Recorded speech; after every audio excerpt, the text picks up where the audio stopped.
Boy. Recording is started. Thank you, Ray. All right, it is now 6 o'clock, and at this time, thank you all for attending tonight's meeting. Before we begin, I'd like to state the Planning Commission meetings are open to the public in person and via Microsoft Teams streaming application. All Planning Commission meetings information can be found in the Town of Monuments website. The Planning Commission's role is to conduct public hearings and to make recommendations for the Town Council regarding land use matters in the Town of Monument. Each commissioner agrees to a non-partial, objective, and fair review, which includes no prejudgments of the projects. Should a commissioner wish to disqualify him or herself for any conflicts of personal or financial interest in this matter before us tonight, please say so now.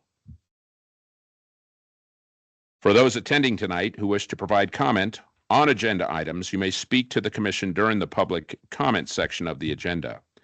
Those who attend in person will be called upon first and asked to come to the podium and sign in with your name and address. Those attending via Microsoft Teams will be called upon next and are asked to utilize the raise your hand option and unmute your microphone when called upon. We ask that if multiple people have the same comment, only one person speak to the same subject. Again, thank you for attending. We will now begin with roll call. Thank you. Chair Trujillo. Yes. Vice Chair Hours. Yes. Commissioner Green. Yes. Commissioner Egley. Here. Commissioner Peterson, I see is available online. So if you would like to respond. Yes. Wonderful. Thank you. Commissioner Smith. Yes. And Commissioner Collins is not here. So that ends roll call. Thank you. Thank you, sir. And we have no other appointees or appointments at this time. Is that correct? That is correct. Thank you, sir. At this time, please stand for the Pledge of Allegiance. Pledge allegiance to the flag of the United States of America and to the republic for which it stands, one nation, under God, indivisible, with liberty and justice for all.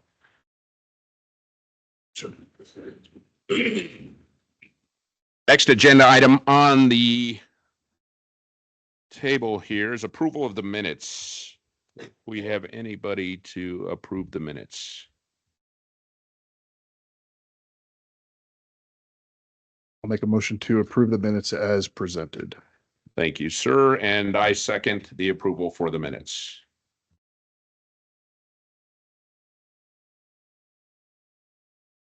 Chair Trujillo. Yes. Vice Chair Hours. Yes. Commissioner Green. Commissioner Egley. Yes. Commissioner Peterson. Yes. Commissioner Smith. Yes. There we go. Approval of minutes passes 6 in favor, 0 opposed. Great. Thank you, Ray. Next item, obviously, public hearing and recommendations. Our first case is for request of for approval for the rezoning of the property at 574 North Washington Street from the Downtown Business DB to SFD TAC 2. This is a single-family detached medium-density area. This case has been noticed for public hearing, and presentation will go to staff. So with that, I push to the staff for the hearing on this item.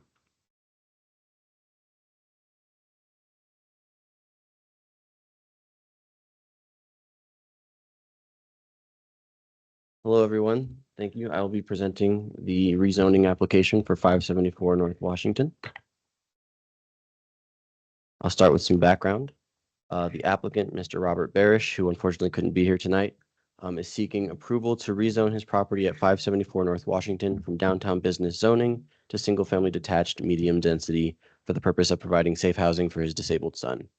Staff has reviewed the subject application and analyzed the applicable criteria from Section 1803-460 of the Town of Monuments Land Development Code and the Comprehensive Plan. The applicant has stated active utilities including electric, gas, water, and sewage, a bathroom, sink, and central heating are available. However, the applicant intends to add a stove and shower to make the property more suitable for residential use. The Regional Building Department will require the building comply with current residential building standards, and no other improvements will be required at this time. Here is just evidence of the noticing requirements having been met, being the sign posted in front of the property and the letter sent to adjacent properties. In compliance with the comprehensive plan, the subject property is defined or is identified as single-family detached by the town's comprehensive plan adopted in 2017. The designation is identified as being located west of Beacon Light Road and along East Highway 105. The existing site is consistent with attributes and characteristics stated in the comprehensive plan. And here is just an example from our current zoning map and the future land use map in the 2017 comp plan. An arrow highlights the subject property. Right now on the left, the existing zoning map shows it as downtown business. The future land use map and the comp plan identifies it as single-family detached housing. Here are our findings of fact. 1, compatibility with surrounding zone districts. The proposed use of 574 North Washington, assuming the approval of a rezoning, adequately aligns with the location, attributes, and characteristics for single-family detached zoning identified by the town's comprehensive plan.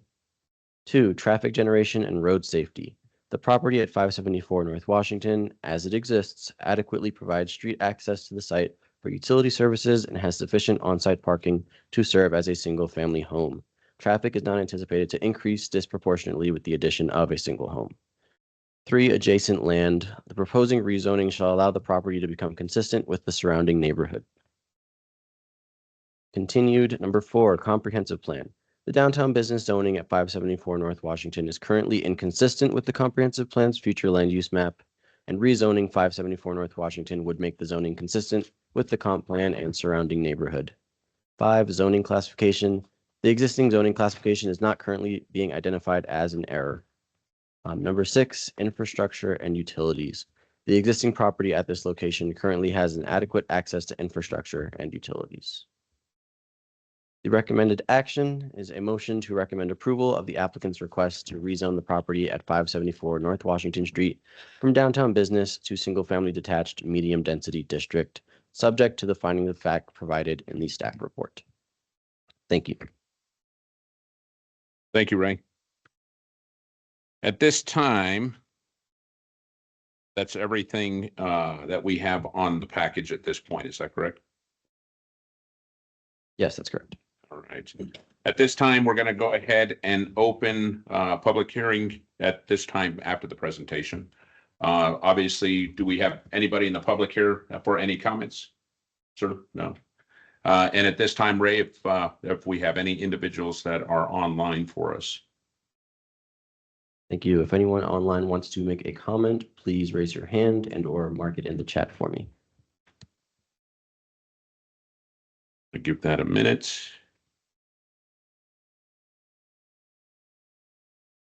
Minute up. All right, Ray. At this time, we're going to go ahead and open up commissioners' questions and comments if we have any at this time. I do. Yes, ma'am. I'd like to start by thanking you for putting a case number on the staff report. I wasn't sure how the planning department was organizing these days, so it just makes me feel better. As far as the rezoning, I had a couple of questions for the applicant, but I guess I'll start up by saying I do think this is an error in the zoning map and would like that on the record because I do not believe it has ever been zoned commercial. In looking at it, I don't remember that would be spot zoning. I think I would have remembered that from when I worked here. The comp plan was last done in 17. Before then, hand-colored maps would be sent out and digitized. I think it was an error. So I'll add that to, yeah, this should be rezoned. I do have a concern. In our staff report, it said the applicant wanted to turn it into 2 attached dwellings. And I want to make sure he knows that that would not be allowed under this zone district. Looking through the zoning ordinances, I can see where he might be able to get a special permit for a family care home, some other things, but to me, it's really important that he knows making this rezone does not give him direct permission to do what he's saying he's going to do with it. And one last thing, I don't, the planning commission doesn't have the authority to add this to a recommendation. I'm gonna say it anyway. This was the town's mistake, I believe. And I don't know if he had to pay a fee for this rezoning. If he did, I think it should be reimbursed because I don't think this is a zoning issue that he brought on. And if not reimbursed, and if he needs to get a special permit or something, maybe it can be credited and rolled over into that. But, that's just my opinion. And that's all I have. Thank you, ma'am. Any other questions? Commissioner House. The only thing that I would say to the director, based on what she said, that the rezoning does not permit two dwellings.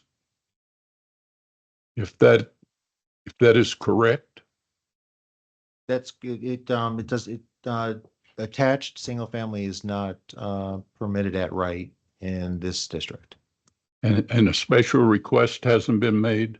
That's correct. Is Special that- request has not been made, and the proposal as it stands is to reuse the existing building. The applicant actually has a building permit application in with the regional building department right now to retrofit and bring that building up to current code standards for a single family residence. For single family.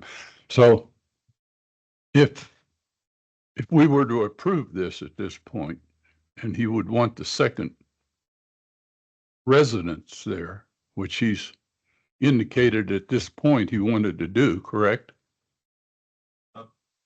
The applicant did indicate that in the future that he'd be interested in that, but that would be another step. And it would be another set of hearings and discussions per code. Okay, that's just what I wanted to get clarified. Okay, thank you. That's all I had. Thank you, sir.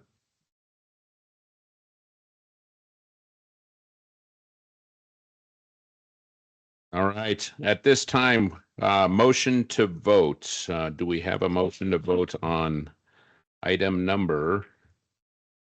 Just looking at this again real quick.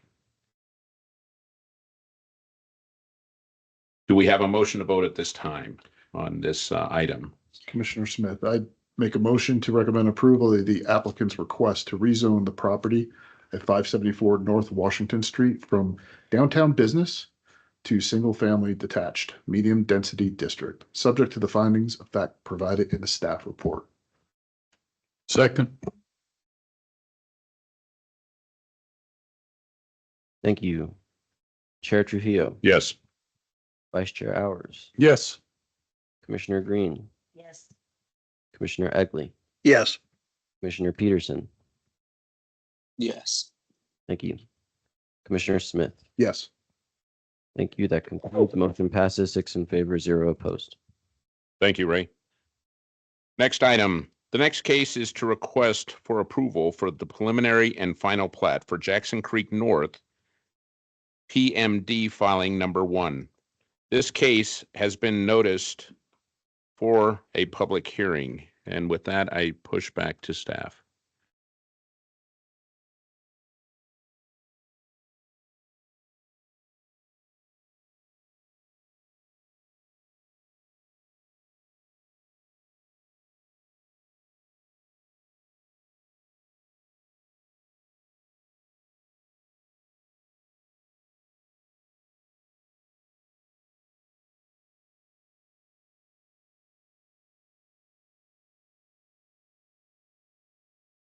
Side well. I think he is here after that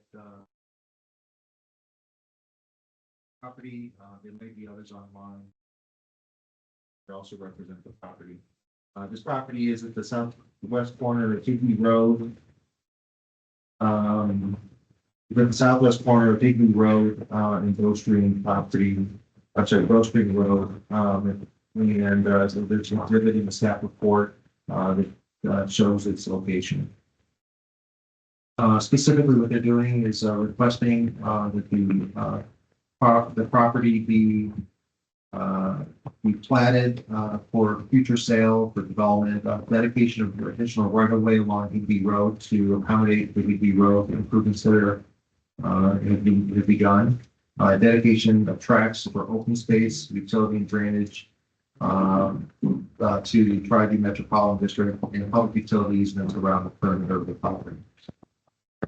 In the staff report, we provided you a location map, a comprehensive plan, future land use map, public hearing notice, Jackson Creek North final plat, and the draft findings of fact.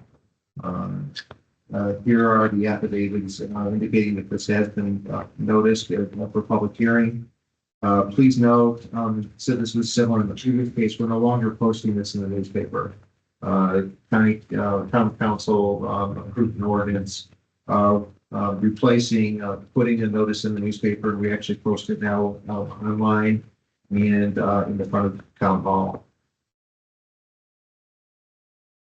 As I said, CSI is the applicant and owner of the property, and they're requesting a final plat.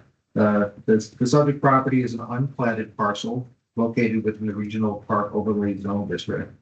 The purpose of the Regency Park Overlay Zone District is to provide for development of Regency Park in accordance with the Regency Park Development and Rezoning Plan, as might be amended by the town from time to time.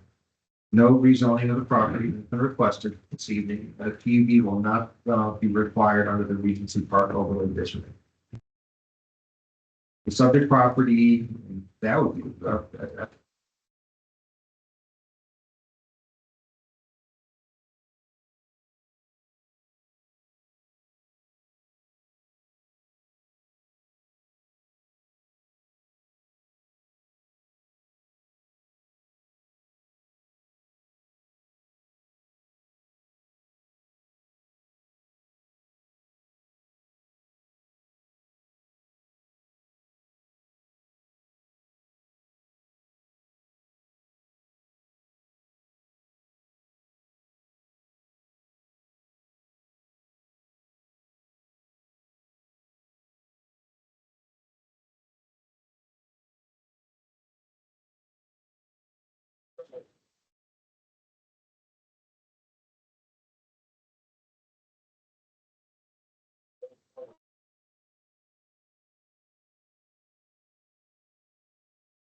not create any new or residual parcels that do not comply with the requirements of this title, zone district regulations, or other applicable state or local regulations.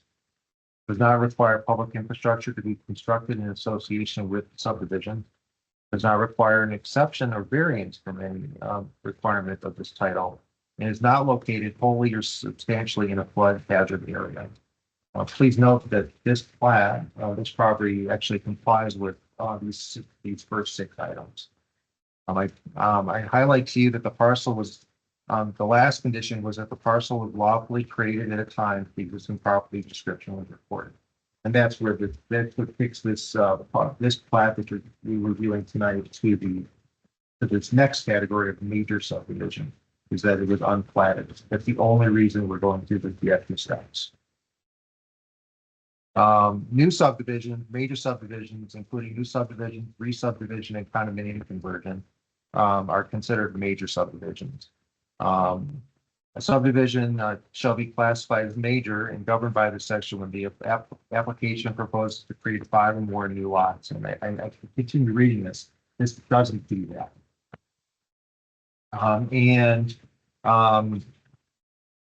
So I'm going to go back to highlighting the piece of property. You previously reviewed a platted subdivision for Zeal for Living to the directly to the east.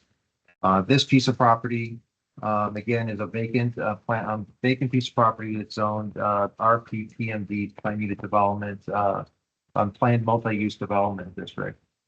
To the north is the Lewis Palmer High School. To the south is Jackson Creek North, filing number 3. To the east is currently vacant, but to the east is a future development coming in right now. And to the west is another vacant piece of property within the Regency Park Overlay District for planned commercial development.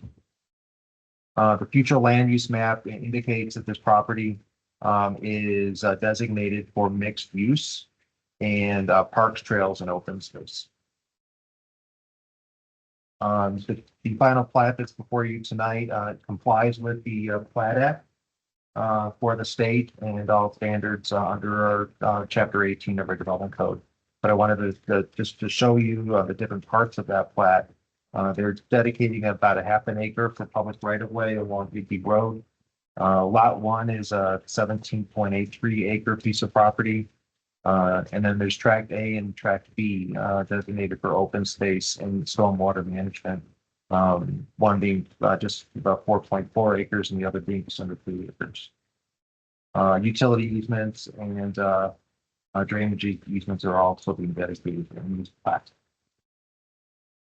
Finding a fact proposed for you is that the final plat does not establish the ultimate use of the property and is in conformance with the comprehensive plan, parks, trails, and open space plan, and other plans adopted by the town from time to time as required by section 18.02.260C, review and approval criteria for a final plat.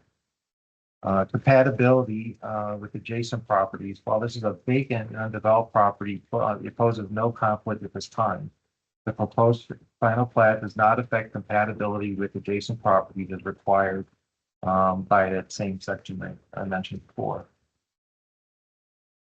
The proposed final plat creates a single lot and therefore does not present future development patterns or affect adequate light, air parks, open space, and other places for public uses is required by the Chapter 18 section for criteria of final plats. The proposed final plat does not include development plans and therefore does not confirm that there will be adequate, safe, or efficient public improvements, utilities, and community facilities and services be provided with sufficient capacity to serve the subdivision as is required for approval criteria for a final plat. And this continues going on. It's a simple plat. Again, one of the only reasons we're bringing it before you in this manner is because it was an unplatted piece of property. We have looked at all the different pieces, and that's why we note them in the final plat. I'm sorry, in the findings of fact. But there is no development proposal before you tonight. And then I'll kind of finish off with the development code. While the contents and form of the proposed final plat conforms with the technical plat requirements, it does not include adequate information to confirm that the property will be developed in conformance with local, county, state, and federal regulations. This again will happen at a later date when a development plan conforms. It does not affect the outcome of tonight's meeting. With that, staff is making a recommendation that a motion recommending approval of the applicant's request for preliminary final plat for Jackson Creek North PMD filing number 1, based on the findings of fact attached hereto is Exhibit 4 in staff's report. Probably open to any questions. Yeah, I want to, I mean, Brad is here if he has anything he'd like to add to this, but I wanted to thank Brad and his team for their patience. It's taken a little bit longer to get before you today because we wanted to make sure that we followed the process and procedures correctly so that we were open and public and transparent with you and council on what we were approving tonight and what we hopefully would be recommending to town council to approve the sign later in November. Thank you, sir. Brett, do you have any? Please come on up, sir. Thank you. And keep with CSI Development. I don't have a presentation, but I'm happy to answer any questions. As Dan said, we've been working at this project for a long time. A lot of that was a result of kind of the Higbee right-of-way dedication and trying to get that right, along with kind of the Tri-View Metro District and their engineers and so forth. And I think we've granted or dedicating the additional 30 feet that was requested by the town council. It's reflected on the plat. Yeah, just happy to answer any other questions. Great, thank you, sir. At this point, I'd like to go ahead and open up the public comment. Anyone No public comments here. Ray, if you could open that up to the public, please. At this time, if anyone in the online session would like to raise your hand or say something in chat, please let me know.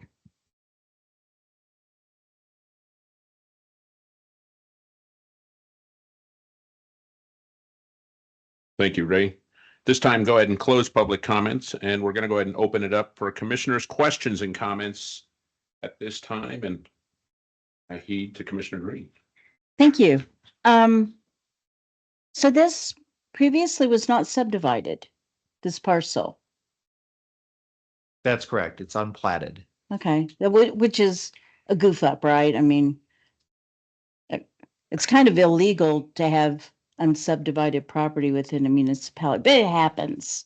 I was trying to figure out whether this was a resub or this is the first time it's actually been recorded as a subdivision. I mean, that's a great question or an observation. I'm not sure it's a goof up. I know that we, just in recent practices, we have platted out roads or right of way Yeah, and not necessarily the adjacent properties. In practice, I would have platted it when we annexed it or Oh, yeah. put it in, but that was so but this long is so ago. long ago. Yeah. At the end of the day, the outcome is the same. Yeah. We're getting a single lot tract of land that's available now for development. And we're getting the right of way that we need. Brett said they added additional 30 feet. It's actually 90 feet in total. So we're getting, I'm sorry, well, in total 100 feet. They're dedicating quite a bit for this, for Higby Road expansion. So I just want to thank them for their cooperation and support of making sure we have enough right of way for the road. And then when it's time for this to be developed, will it come back as a resub when it has lots or shopping centers or stores or whatever? So the Regency Park Overlay District allows for commercial use and other uses at right. So it would be going through potentially just going through a site plan approval process, which is administrative. It would still have to provide all the documentation and supporting information needed to comply with code, of course. If there are any variations or conditional uses or subdivisions of the land required at that time, it would have to go back. It would have to come back before you and council. But under our current code, it's highly likely that it'll be similar to the property to the east. It would be a permitted use, not requiring any additional action by council. It's a lot of acreage. I mean, so we had this a few months ago with this gigantic lot. This is almost a 26-acre lot, and it's going to have one use on it. I mean, if let's just say it's going to be housing, because that's an easy one. How do they sell lots if they're not subdivided? Well, again, I'll use the Zeal for Living as an example. Yeah. That's a private street development, and it's a rental community, so people do not own their individual properties. So it's all under one ownership. So that's what this is going to be. It's not going to be something that's divided into smaller home lots or, some kind of franchise lot. It's going to be developed as one thing. That's what I understand, but I wanted to make sure that I set your expectations that you might not see this again. That it's going to be it would go through an administrative review process. So Again, if they wanted to do some subdividing or do something different, it would come before you and council. So maybe a shopping center could go here, where where the owner owns the whole shopping center, or apartments could go here, but not condos, because Right, condominium would require a different type. That's a different ownership and a different plat. Again, I don't want to presume that I know the final developer. I know CSI is working with the developer, right, or developer builder right now, but it's very possible it could change. And it depending on their needs for subdivision or change of ownership, the Regency Park Overlay District does call it out as a at-right permitted use. And if this is zoned mixed use, is that correct? Under the, yes, it's mixed use under the Regional Park Overlay District. And so in a site plan review on something that's zoned mixed use, you'll be able, you have some kind of understanding, you'll be able to determine, is that really what's being built there? I mean, if it's, let's just say it's a giant apartment building, that's not mixed use. Well, mixed use accommodates multiple uses. It doesn't necessarily mean that the site's going to be a mixture of uses. So mixed use does not prohibit one use with nothing else. That's correct. Then why do we call it mixed use? Well, because there's when the Regency Park Overlay District was created, it established that there are different types of uses that could be placed on this property. And I think we forget that this was Brett, you can jump in. Yeah.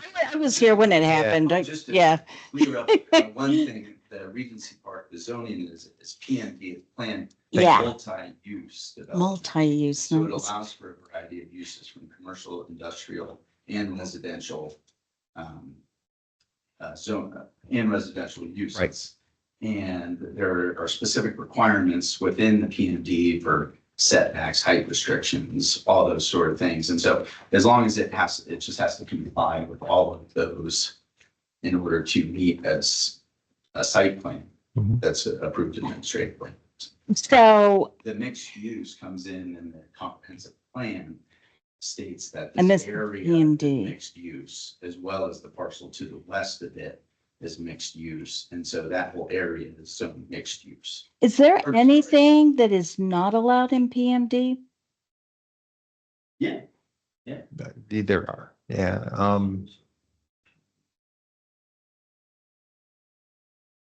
Yeah, I mean, we could pull up the list. There are things that are not provided for in that district, but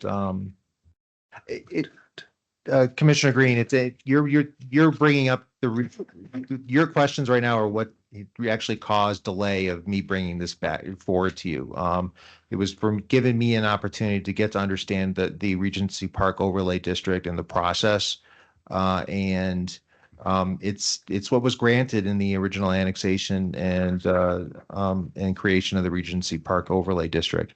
I think what we tend to forget is that this whole area is a plan unit development, so to speak. The reason the roads and the stormwater management systems are in place today was because there was a comprehensive view or approach to the whole area. So this is just one small piece to a larger puzzle. And hence why it's called mixed use in the comprehensive plan. Thanks for clarifying that, Brett, by the way, I misspoke. So I understand your questions. Yeah. And that, as far as Regency Park, because I was here when we changed the zoning, Tri-V was not aware when they got settled, and neither was the town, that they could not make their own zoning and place it. And they did, they had their own zoning. It was different from the municipalities. So when I was here, it would be too hard and it would cause too much anxiety if the town said, we're erasing your zoning, which you did illegally, which they did, and we're going to tell you how to zone Tri-View. So we put together an overlay zone so we can merge the town zones with Regency zones. So it's always been a kind of a mishmash of ways to zone, but I don't know. It just doesn't seem, it feels very much like a big parcel and a free-for-all.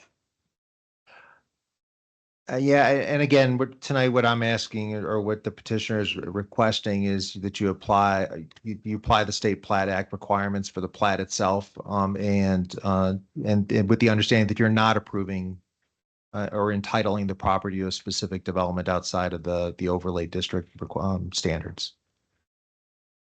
Okay, I would just, going back on your other question about it being an unplatted parcel. Like Home Place Ranch, for example, of 270 acres is all an unplatted parcel that was annexed into the town. The balance of our remaining undeveloped land is unplatted. And so that, like Jackson Creek North Islands 3 through 6 were brought before you for a final plat. And that was a couple hundred acres, and similar situation, that, and then on the zoning, it's not just Regency Park that, say benefits from something where you have existing zoning. There's a parcel right over here that we own behind the Safeway, that's zoned commercial center in the town. And we are not doing PUD, or as long as it complies with commercial center zoning, we don't have to come to you with a final Right. PUD. We just go with site plan administratively. Sure. And that's a 10-acre parcel, so it's, I would just say, yeah, I think that it's typical, and it's not just Regency Park that's a beneficiary of the zoning, so. And it's actually typical of at-right zoning. I mean, the site plan approval. Now, our process establishes that it's administrative. And And I get- it could be differently in other municipalities. But yeah, ours is at-right or permitted use is a site plan through administrative approval.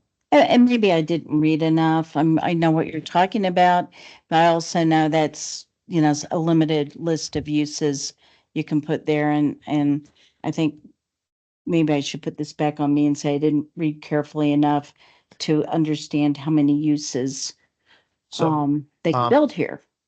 We're going to talk about this at the next case, but there's a development code webpage, and I'll make sure there's a direct link not only to specific code sections, but to the use list as well, the use tables. Because I think it's a useful tool for you during the meeting and in preparation for the meeting to see what is permitted or is a conditional use or not permitted on certain parcels or certain zoning districts. Thanks. I could just ask, so this is for a final plat, and it meets all the review and approval criteria of the final plat. It creates a legal lot, dedicates tracks and easements and so forth. It gives legal access to a parcel, all of those things. So I understand you might have zoning concerns, but we're just a hearing tonight is for a final plat. Yep. Yeah, I had a couple of questions, really more for staff than the applicant.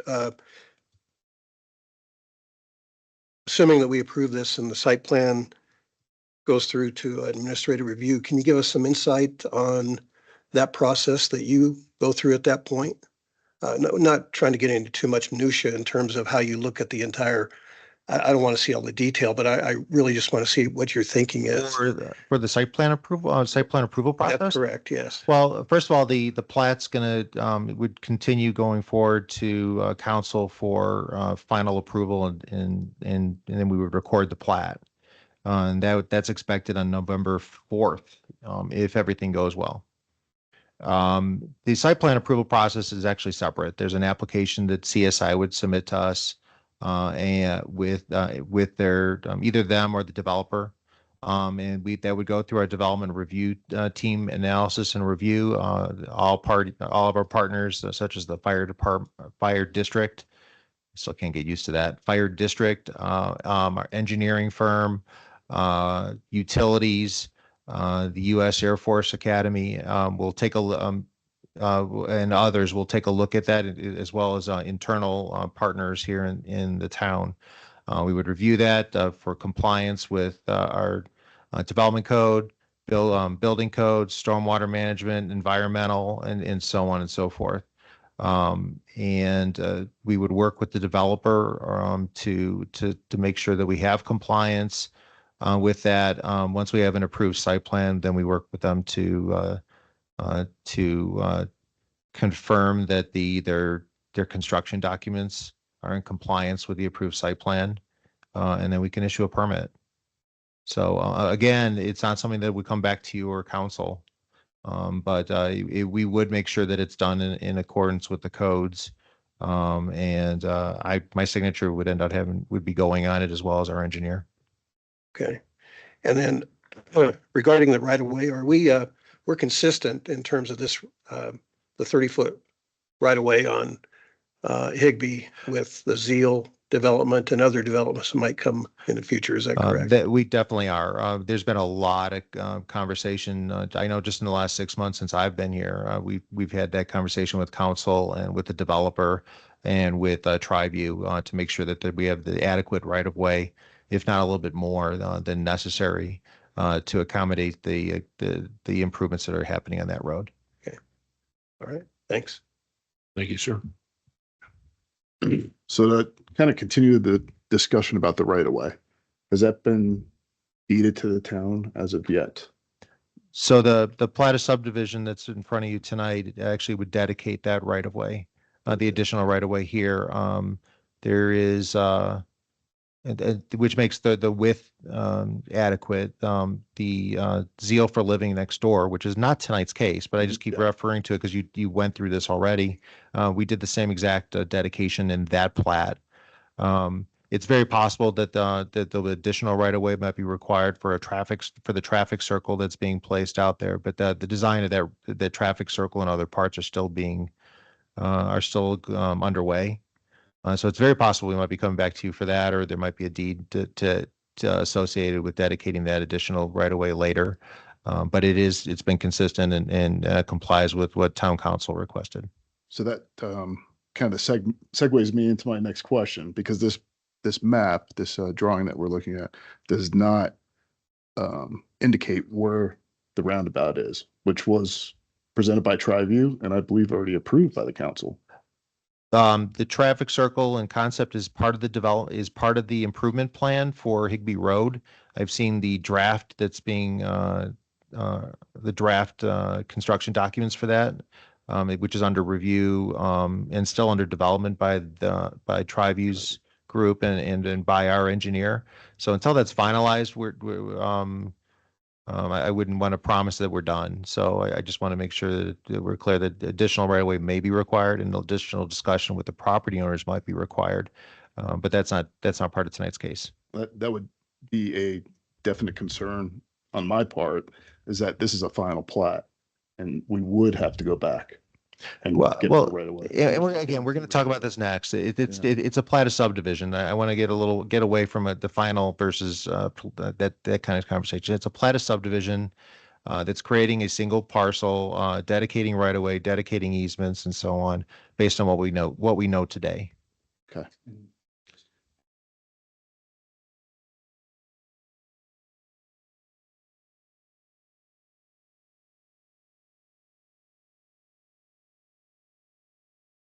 Does fit that additional 30 feet, and so the 100 feet total that's being dedicated does accommodate the roundabout. To me, it just doesn't look like it does on the drawing, right?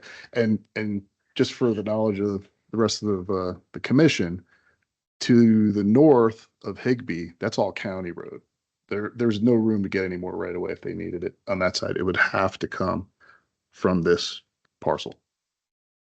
Yeah, Commissioner Smith, there's been so much conversation about this, and and again, I want to thank the CSI and TriView and the council for talking about this as much as they have and coming to terms with it. I'm glad he's confident. I am too, but I always want to leave it a little door open just in case I don't want to come back surprise you and say we didn't figure it out. But if it all works out well, yeah, there's plenty of right of way here for the road. And I would agree. I appreciate the generosity with the right of way. That is greatly appreciated. I'm just very concerned that if we move, push this final plat forward, that's it. The door closes. I don't believe it does. I feel like it does. I know it feels that way, but I don't believe it does. They CSI, I could tell you, wants this area to thrive and do well. One while there might be times where there's a contentious relationship, but their goal is to develop the area and to do it well and to have proper access and so on. And I think that's why they've worked with us as well as they have to have this right of way dedicated.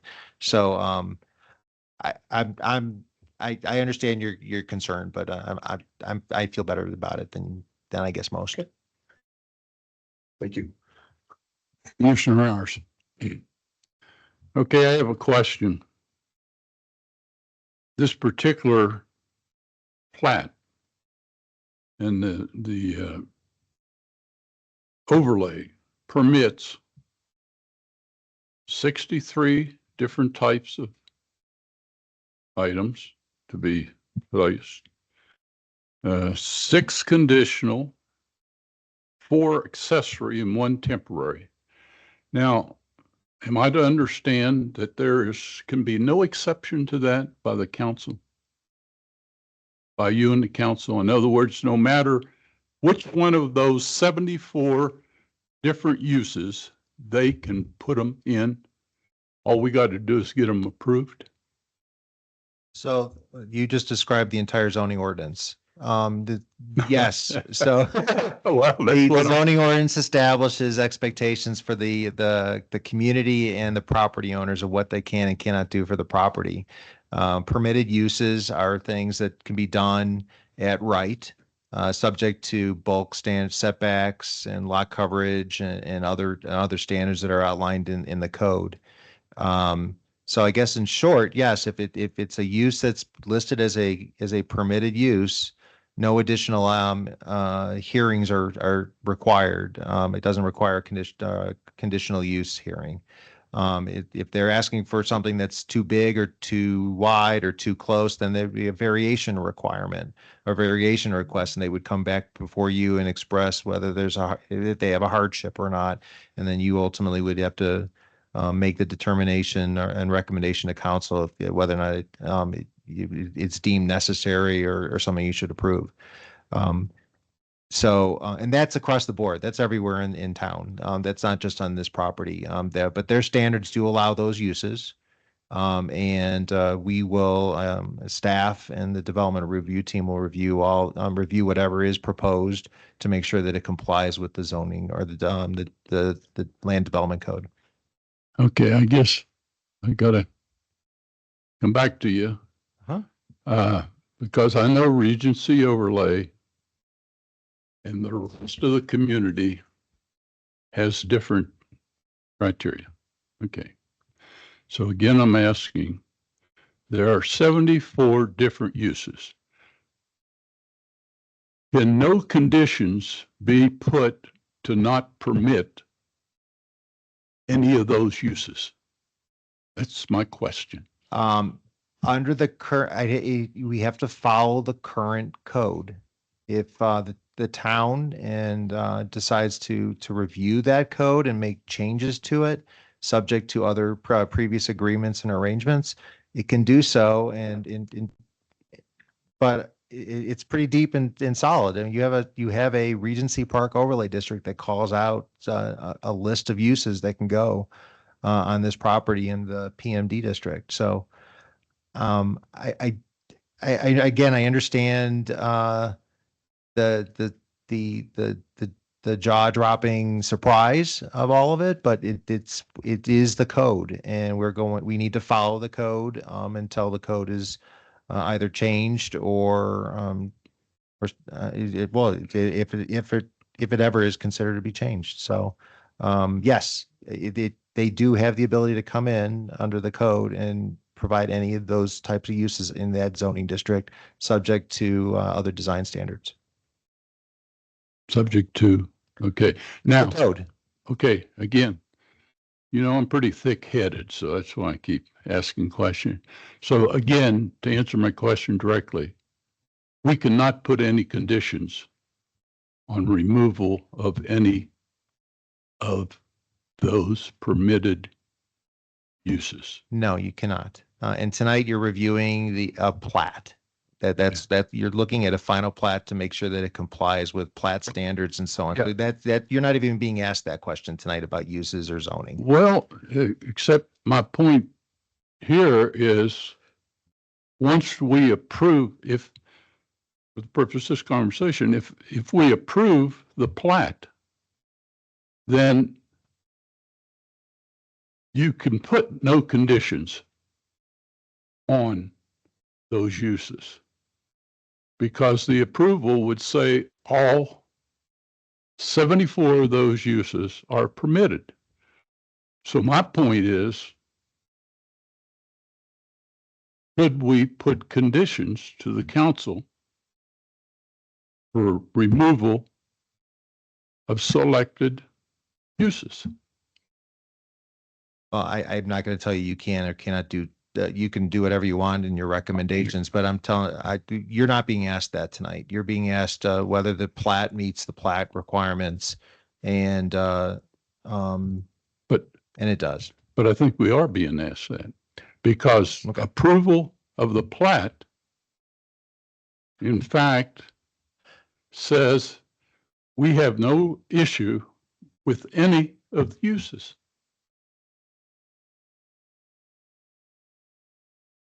Says plat does not. And so we're creating a law and 2 tracks and dedicating right of way. We're not talking about use if you want to, but use restrictions on it, maybe, yeah, you need to change the zoning. Or, propose a change to the zoning, right? And that can't be done at this point. Well, that would require that would be a text amendment, which it would be a whole nother series of public hearing and notice and so on. Which we could talk about something like that during the next session or the next part of the meeting. But tonight, this request is about the plat itself, and the plat has been reviewed by council and others and deemed appropriate for signature. It's been reviewed already? Well, that's what we do. Yeah, our attorney, engineers, and other parties have reviewed the plat for what it's doing, and that's creating a legal platted piece of property and dedicating right away and so on. He didn't mean to imply town council. He meant Oh, like no. legal council. I'm sorry. Okay. Yeah. I watch too much television. Council is I think of the one in the wheelchair and making laws. So, okay. Let me ask. Commissioner Hours, something that might make this easier since I kind of started this. I mean, I really don't like this. Really don't like this, but I think what is being said here, final plat is an exercise in engineering, not land use. Engineering. I understand. And so we don't have the option to mess with the zoning for this approval. Well, I wish we did, but I don't think we do. but when you approve the plat, the final plat, part and parcel of that final plat is all the uses that are permitted. I advise against doing what you're asking to do. We are asking you to approve a plat of subdivision, and that's So- all. We're not considering uses. And thank you, Commissioner Green, for Okay. kind of So then let me ask you, then when a site plan is submitted for the development, that's going to present a use. At that time, can uses be conditioned? if similar to any other zoning district in any other location in our community, if it is a permitted use, it is subject to the conditions that are already established in code. If it is a conditional use, then that opens the door for to provide additional conditions or restrictions and so on, based on an assessment by Plan Commission and Council. But as a permitted use, it is only subject to what the code provides for. But doesn't the code provide if it doesn't meet the needs of the community and in the surrounding area, that it can be called out? And it does, and that will be the planning department's and the development review team's job to make sure that we work through all those details before we sign off on the site plan and development plan and permits. But it's subject to the code. Okay, but the answer to my question is yes, under conditions, certain uses could be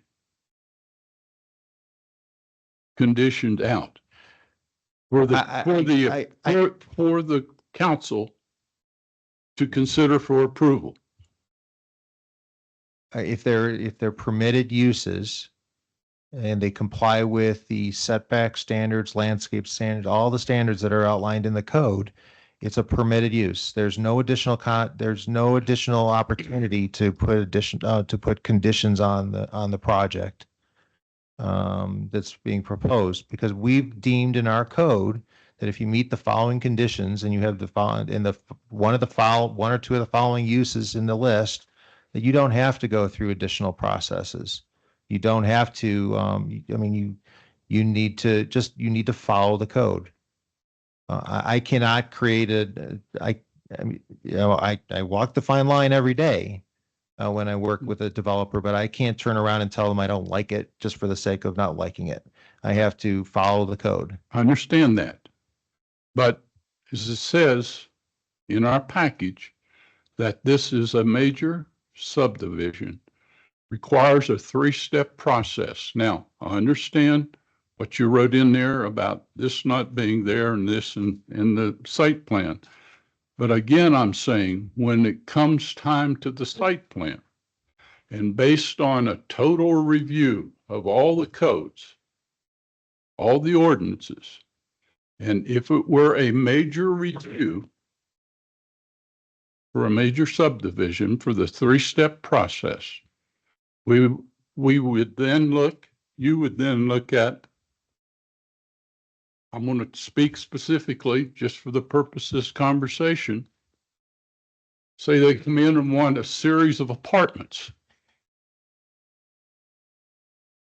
The area is already saturated with apartments. I know for a fact that this commission would have some difficulty with more apartments in that area. When you look at what's up on Higbee Road, when you look what's on Jackson Creek. And so again, I'm saying in a full review, could those not be questioned by the Planning Commission as to whether the council should approve that particular development? The answer is no. Apartments, if that were the case, are a permitted use, or I should say multifamily, or is a permitted use and does not require additional hearings or consideration by the planning commission or council. That's the way your code is written. But in other projects that come before us, we get a list of permitted uses, and we have, in fact, for the full review, recommended certain uses be removed, and they have, in fact, been removed. I believe, and anyone else, any other commissioners who want to chime in, I believe that was probably a plan unit development. They came before you. It wasn't just a straight permitted use, because I don't know how you could do that in a permitted use scenario. I was just going to ask the question, this makes me question, is PMD a Euclidean zone? Because it has P and D in it, which tells me it is, what we used to call PD or PUD. Therefore, it should go through the PUD process. But this is just general zoning stuff. This is a planned development being treated like it's Euclidean zoning. I've never seen that before. I don't think that's the way we used to do it.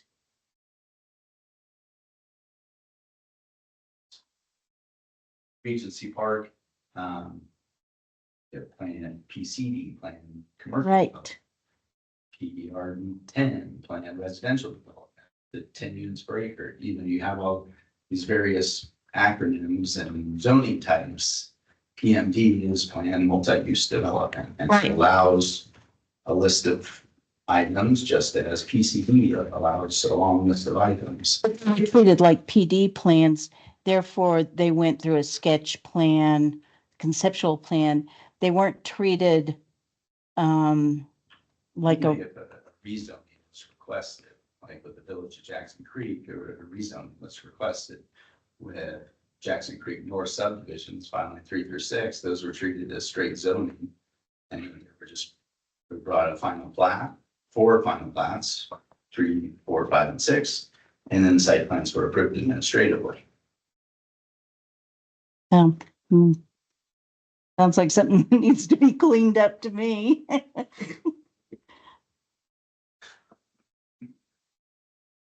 Are we sure that these lines are correct? I'm trying to use my magnifier to look at the printout that I have here, but Yes, they are correct. the math that I'm getting is 50 feet. Yeah, they are correct. Yeah, correct. Yes. Okay. They've been, reviewed by many. Well, I'm through for the moment. This is one of the last ones that are like this. This is the one that- Yes. No, we got more 30 coming foot in. line. We still got the one to the west of it, east, north of it. 20 feet. 20-foot public utility easement. Okay. And like the overhead lines would be within that 20-foot public utility easement.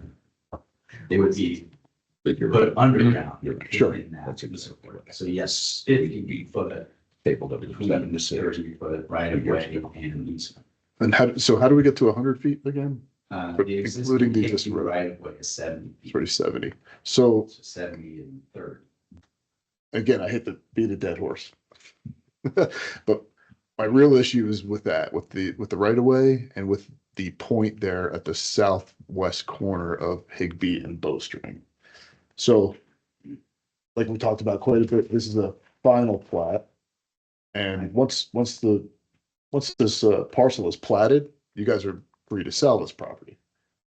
How do we know that if someone bought the property that they're going to give us the necessary right of way for the roundabout that's So near completion? I believe. Commissioner Smith, I can't say more. I'm on the record of telling you that it complies and it's been reviewed by our Yep. engineer and various parties. So I think, just my feeling is that we know that the roundabout's gonna go there.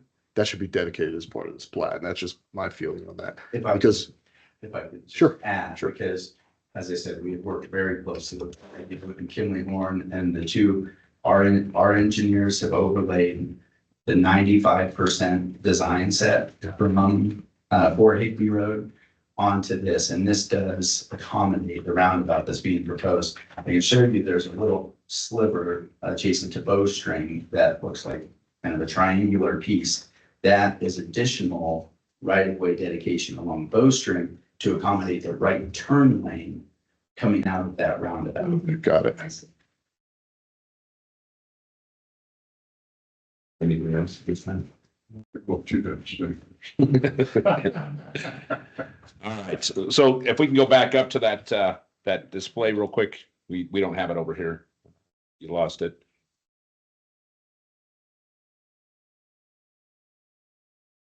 So the right of way, definitely good to go, no questions there. The engineering aspect of that, I guess my question is, when I look at this thing as it lays out, that roundabout to the south, that's built, not built, it's being built, it's Sanctuary Point.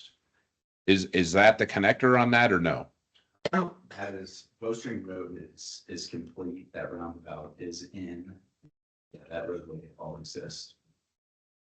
Okay, I'm just Chair, if I may. That's Bowstring and Strata. Strata. Yeah, that roundabout right there is the problem that we need to avoid. Correct. Problem isn't even big, that roundabout's not even big enough to put a long bed pickup truck through without running over the curbs. It's so tiny. So that's really what my big concern is. I don't want to end up in that same kind of restriction. we'll make sure that the minutes include your concern. and that's brought to the council's attention. And then we'll double back with everyone to show that the overlay does work. But as I said, the width of the width and the right of way width was a negotiation between council, Triview, the developer, and we'll make sure we'll make sure that it's in there. It's not a condition, but we can certainly make sure that it's something that we address before we get to council. I suspect they're going to ask the same question. So go back to that if you would, that diagram. My next question then is that from that roundabout that goes that's south, we're talking about the right of way up to the north. At what point does that road get built? Or is that a road? I'm assuming it is. And is that a condition that's already in place before this plat is even finally approved? Is that something the town is getting from this development going in? The road's not being built by this development. That's a separate discussion with Triview, and they're accommodating the right of way widths by doing this dedication, but that's a separate project altogether. Okay, so with that being a separate project, I guess to staff, is that something that we can put in as a condition that before the plat is approved, let's say, within the staff, would that be a condition before development could go in place that road would be in place and built? Again, you could, I mean, if you wanted it, but the plat no, I'm going to take that back. You're approving a plat. Sure. That's what you're doing tonight. It's a dedication. It's not about the use. It's not about the public improvements going on around. That's not part of this request. The road, what I would say again, and this is what I said when I responded to Commissioner Smith, is that we will definitely confirm all of this accommodates the road improvements, but that is a separate project being handled by a separate party. Okay. Next question is that when I look at the actual percentage, 1.9, 69, obviously it's roughly 70. Tract A, Tract B. Tract A is where in this diagram? Bottom left. Okay. Tract B is to the right. Understood. Where are we going here? I ain't driving, so. Yeah, I'm driving poorly. Got it. Tract 1, when I look at that, my concern is Tract 1, according to this, we're looking at 69.7% of that. I'm assuming that's going to be blacktop or some type of material that is not going to be water permeated associated with everything with Jackson Creek. Is that my understanding? Okay. So it exists, and this property will drain into that, as well as Jackson Creek North Island 3 through 6, the seal project to the east, and a whole lot of other projects. And from that engineering aspect, my question is this. A good example that I've already started seeing is, and I'm going to go outside of the monument perspective, but now into the El Paso County and Colorado Springs. The amphitheater that's out there. With that erosion water that's going out from the amphitheater directly onto the Air Force Academy is causing much damage with erosion and that permeation across the board. My concern with this lot, specifically Tract 1, is even with that water retention pond, what is the plan for that water retention, specifically as that erosion potentially is going to cause damage to further uses down the line here? At that specific question, just to fully understand, because I'm not a civil engineer. Sure. I talked to our civil engineer today. So as I said, this is a regional facility, full spectrum detention and water quality, and it releases less than pre-development. At post-development, it will release at less than pre-development naturally occurring levels. So it allows less water to flow or outfall beyond than what would naturally occur based on like stormwater. Sure. And again, it's the conundrum, right? Because realistically, without that water that's going back through the reclamation from stormwater to the city further down south, that's water that they're depending upon. I'm not a civil engineer, but I want to make sure that we're at least looking at that from the perspective of that water permeation from if there is any buildings there and how that water permeation is going to affect that downstream here.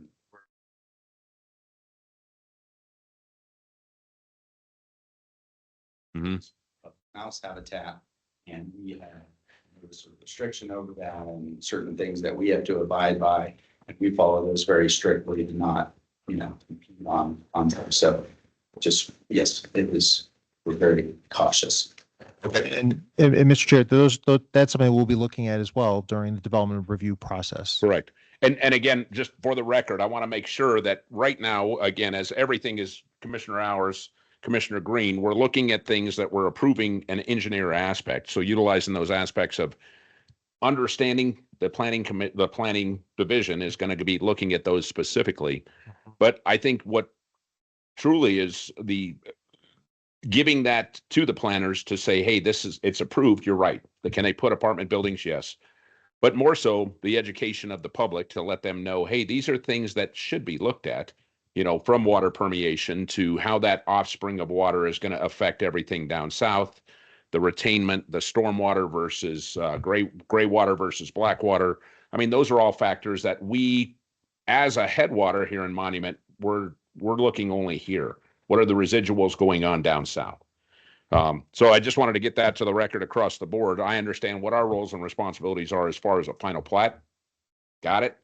But I think for the record, I mean, that's really, the water is always going to be an issue, not only what comes in, but what's going out. And that hard sell is that permeation across the board and how it does go down there. And it's good to hear that you have that responsibility, but if we keep building and continue to build without that permeation, at some point, we're going to have a problem. And it's not your problem. We have to have that foresight to prevent it. And I think you're doing a great job from the planning aspect of looking at it, but that's got to be our true, I guess, defense, is to look at it and say, hey, how are we going to prevent it? Well, and as a broken record, Sure. this will come up during the comprehensive plan process. We'll have lots of time to talk about it. That one of the recommendations might be to do a stormwater management study for the town of Monument to make sure that we are addressing internal and external water control and so on. So we have other opportunities to have this conversation. Yes, sir. And then I go back to the beginning that this property is part of a system. It's not a standalone. So I don't want it. This development of this property isn't going to create something all by itself. It's the whole that makes a difference. The infrastructure is there, and I completely understand. That's why, again, just putting that out there to make sure that that's on the record. So, are any other questions at this point?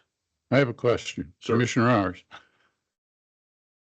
This is planning commissioners. Do other planning commissioners have concern and would like to have a review of the site plan and make appropriate comments to the council on any development that is brought forward? Commissioner Smith, I would say, yes, I would like to do that. I would also, I have the greatest respect for the planning department, the way you guys are doing business. I really do. I'm fine. But I really want to avoid a battle down the road. And it would be great, and I've asked for this before in the past, if we had the attorney online during the meeting, he can answer my questions right away. Because I do have great concerns still, and I'm not saying that nobody's telling the truth, but I have great concerns about these, that right-of-way lines, and especially the roundabout. And I think that it behooves us to ensure and have 100% guarantee that it's going to be the way it should be. I comment Yes, ma'am, quickly. please.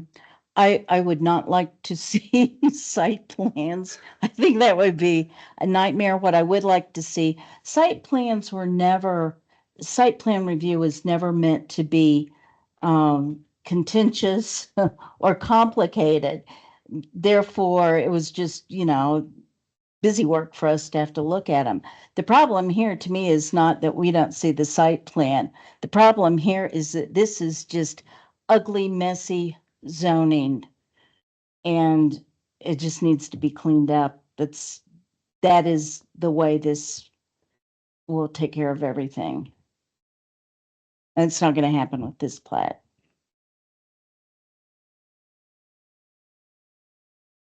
They did. Comments to my question? Well, I I would say one of the things that the final plat is already here. I mean, we've already looked at this, I think, at one point, and I think with Commissioner Green has already said, it's been a mismatch. So I think with the new staff here looking at it to see, okay, anything we do now, even with the continuance at this point, they still have a final plat that we have to make a decision I on. understand that. Yeah. I'm not questioning approving a final plat, Sure. okay? Yeah.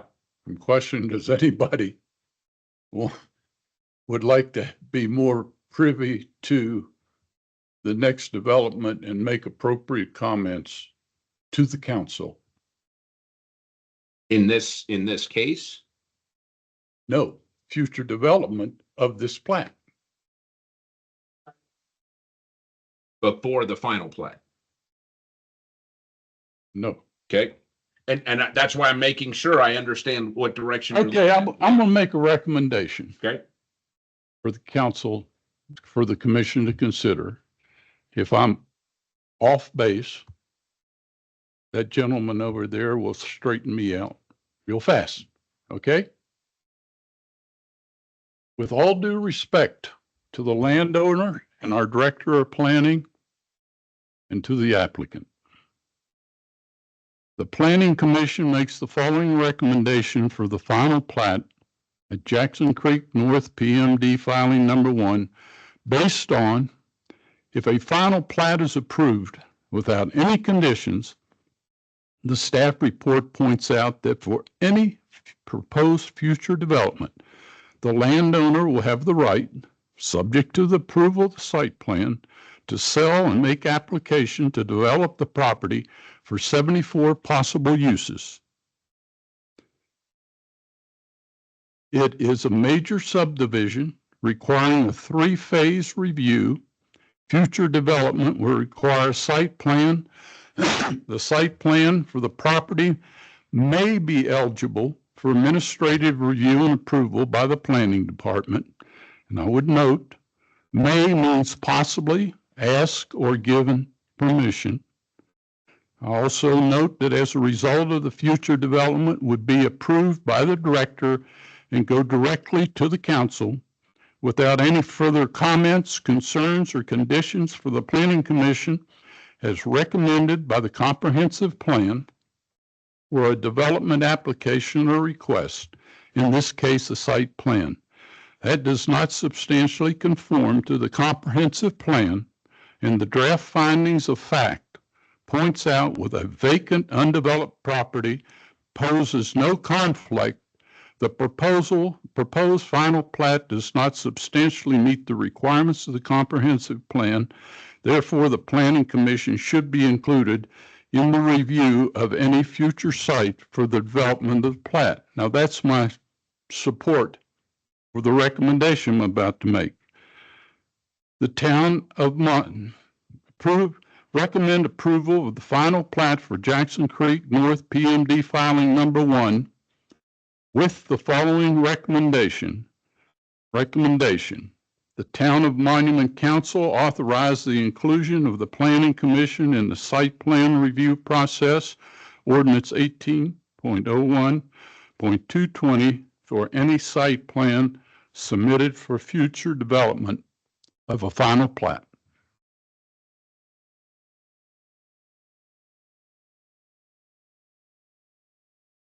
Now, can we have some discussion prior to a second, or do we have to have a second for discussion?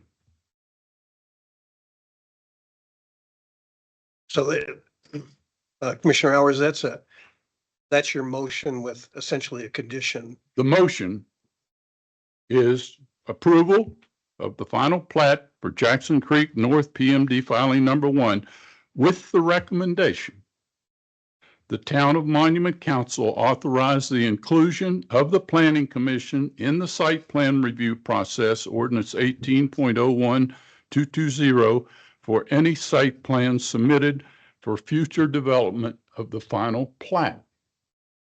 All that I read before that is the reasoning. I went through this package in great detail, and I have outlined, and I could go through my outline, but I'm trying to save you all that, all the reasons that I believe that we should be making this recommendation.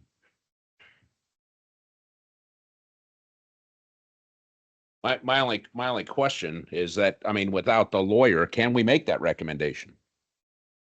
Or can we have that restriction where we would have the accessibility to review that site plan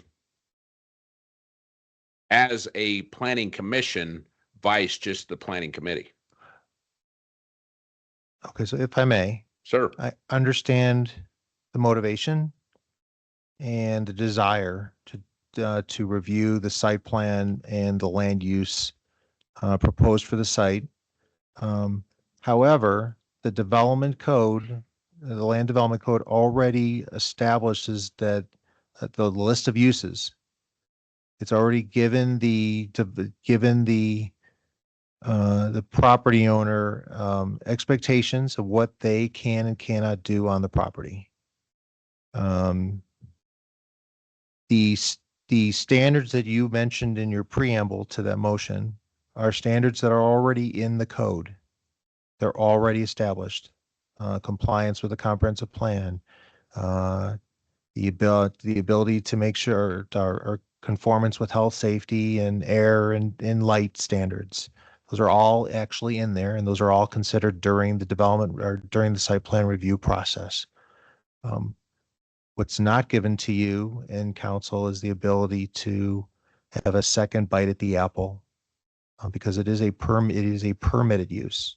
If it were a conditional use or a plan unit development standard, that would be different. That would give you the opportunity to have the development come before you, show them what they're doing, how they how they consider meeting the conditions and the intent of your code, and you can talk to them about what you think needs to be done in addition to that to meet to allow for that type of use.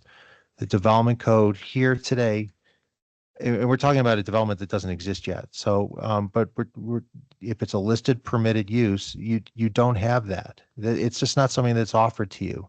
And this plat is not the opportunity for you to attach a land use condition. I understand that. Didn't say not approved. But I'm saying that in all the other projects that we review, even with permitted uses that have been presented to us, we can make conditions to the council for them to consider not permitting that use to occur. You're telling me it can't be done in this case? You can make recommendations to council. Absolutely. You can continue this case for more, for additional information. Those are all those steps are certainly something that you can do. Those are options. But the town attorney will say the same thing to council, that their code establishes that this is a permitted use and it is subject to the conditions that are already established in the code. If they want to make changes to that, then they need to do a text amendment to the code and have to go through the public hearing process and discussion with you to make those changes to the code. And then adopt an ordinance that changes the code. It's a different process. This isn't the one. I think your concerns we'll make sure are certainly placed in on the record. And I mean, if you want to make an even more specific comment afterwards so that we can quote it and put it into the record, we can certainly do that. But that's not what's being asked of Plan Commission tonight. So I caution you that what you're being requested is approval of a plat. Understand that. And I don't have any problem with the approval of the plats. What I have concerns about is this planning commission, according to the comprehensive plan, 2017 comprehensive, is to review and make comments on anything that is put up for development that does not meet the comprehensive plan. You have pointed out in the draft finding of facts, I think it is, that this, as presented, does not meet any of the comprehensive plan. No, I did not. So in the report, it does not say that it does not meet any. It just that there is no development to review in conjunction with that. This is a vacant piece of property. So, I guess, you can take the action that you believe is necessary. Again, I absolutely understand and empathize with what you're talking about tonight, but I can't offer any more than what the code says, and what the requirement is to approve a plat. Vacant land. The property is vacant. It has access on all four sides to roads. It doesn't change the character of the area. As presented tonight, it complies with code. Now, if future development comes in, we're certainly going to review that to make sure that it does comply with the code. Now, I'm going to say this also. The comprehensive plan is not the code. Comprehensive plan is a guide behind the code. So we have to follow the code. And if we want to change the code, we can do so. Understand. Again, the planning commission was set up to review and make comments to the council on anything, any development that is presented that the commission does not feel has substantial comprehensive plan, meet the comprehensive plan substantial. I'm saying at this point, we can't make comments because it's just for approval of plat. I'm not questioning your ability. I think I'm not taking it personally. Don't worry. I'm trying to guide you I just want to guide you in the proper way so that we get it done. Yeah.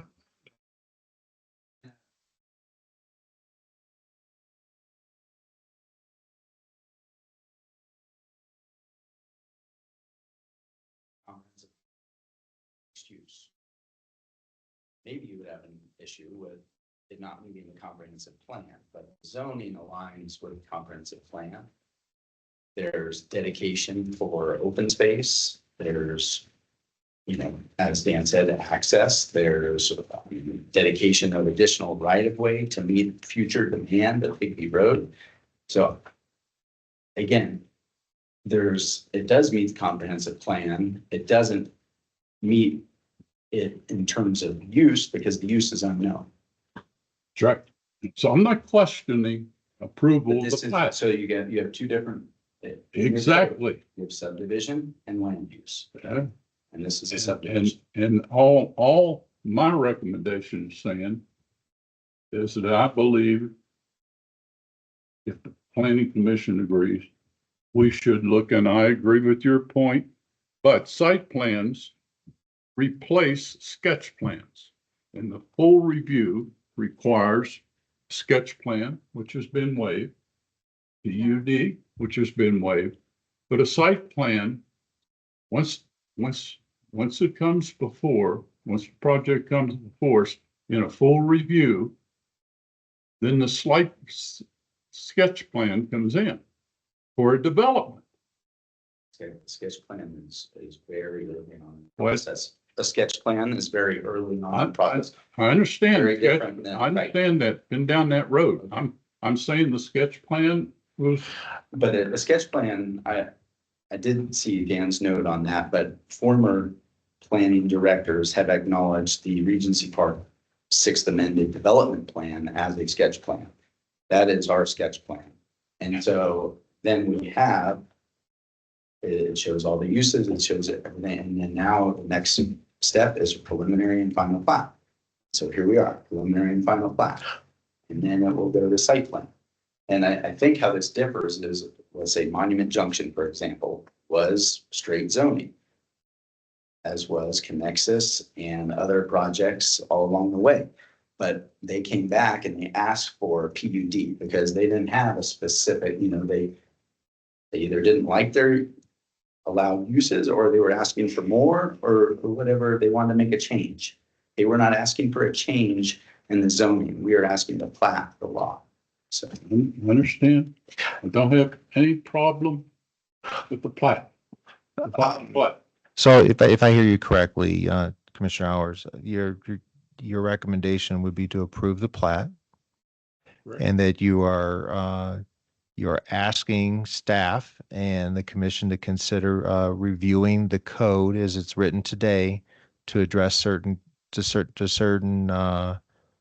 concerns that you have. I actually contemplated taking the third item on the agenda and moving it to the first one so we could have this kind of conversation first. We have a lot to talk about when it comes to the code and the processes. And I want to continue this conversation after this case, but I think I'm hearing you loud and clear that outside of this plat, you have concerns with how the zoning allows for certain uses on this property and processes, and you'd like us to take a review of that.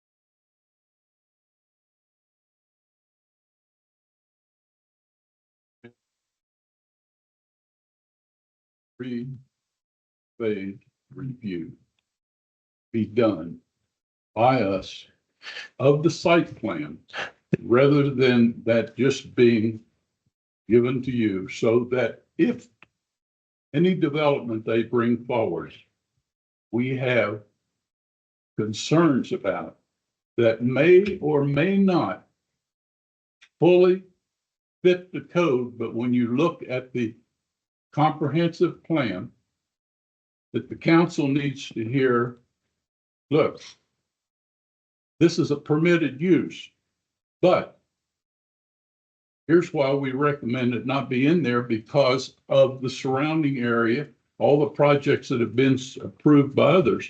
We can't do that now because there is no development. And again, our task has always been, if you look in the comprehensive plan, 2017 is very specific. Any development that comes in, and right now, we're being asked to approve a plat that will then permit a development that we have no idea whether it meets, that development's going to meet. And all I'm saying is, let us review it. Approval of tonight's plat does not entitle any development, does not outside of what the code already allows for. But it does entitle sale and future development. Okay, I understand. So I'm gonna read my recommendation well, again. There's another counselor who wanted to, or I'm sorry, another commissioner who wanted to talk. Yep. Court.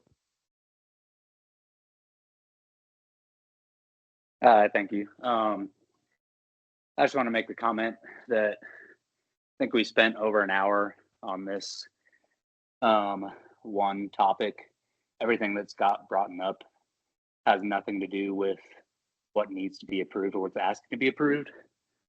Sorry, just ran down the stairs to get out of earshot of the children. And what everything that's been brought up is talking about a rewrite of criteria, a rewrite of code, rewriting already approved PUDs, which is all outside of approving this single plat. There's obviously concerns around the town and what's being built and what was previously approved in previous PUDs, and has nothing to do with this plat that we cannot make comment on.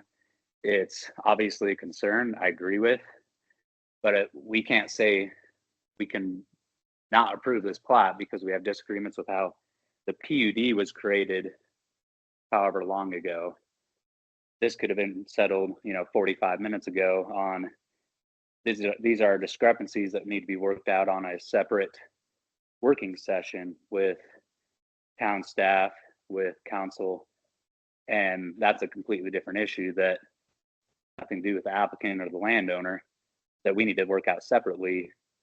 This plat, we can't do anything with this plat because if we were to, it'd be illegal. We would be setting up for a lawsuit to kind of would obviously be the kind of far end of a result. But long story short, this is approval for one tract that has to go through a lot of different steps in order to develop. And we can't do anything about it with how the PUD was originally written, aside from rewriting the code or going back and amending the PUD, which, to Dan, your point, is a very lengthy process that we can work on, but we can't figure that out tonight. As far as some of the engineering aspects, those are all worked out during a development stage. Everything has to be to criteria, to county criteria, as far as stormwater issues. Obviously, there's some issues, and there's also a fine line between issues during construction that might look like issues that during construction will not be a final stabilization item once everything is complete. Those issues are cleaned up because sometimes construction gets a little messy, and then the inspectors come in and resolve those issues and shut them down if they're not in compliance. And everything's designed to criteria, which the county sets. There's, lawsuits from the EPA with downstream with City of Fountain because of those issues. So everything is under scrutiny to begin with. So long story short, all these items that have been brought up are outside of approving a plat that does not show any development, and seems like it'd be a pretty straightforward answer of, yes, this should go forward with approval. And that's just kind of my insight on what has been discussed tonight and my motion to approve the plat. May I ask who that was? That was fellow Commissioner Peterson who was attending. Pardon me? online. Commissioner Peterson. Commissioner, oh, okay. Well, again, I must not be understood. I'm not recommending disapproval of the plat. Okay, I'm recommending that we approve the plat. I'm going to read the recommendation one more time. If we don't get a second, I'll go home and watch the hurricane down in Florida. Okay? Recommendation for approval of the final plat for Jackson Creek. Recommend approval of the final plat for Jackson Creek North PMD filing number 1 with the following recommendation.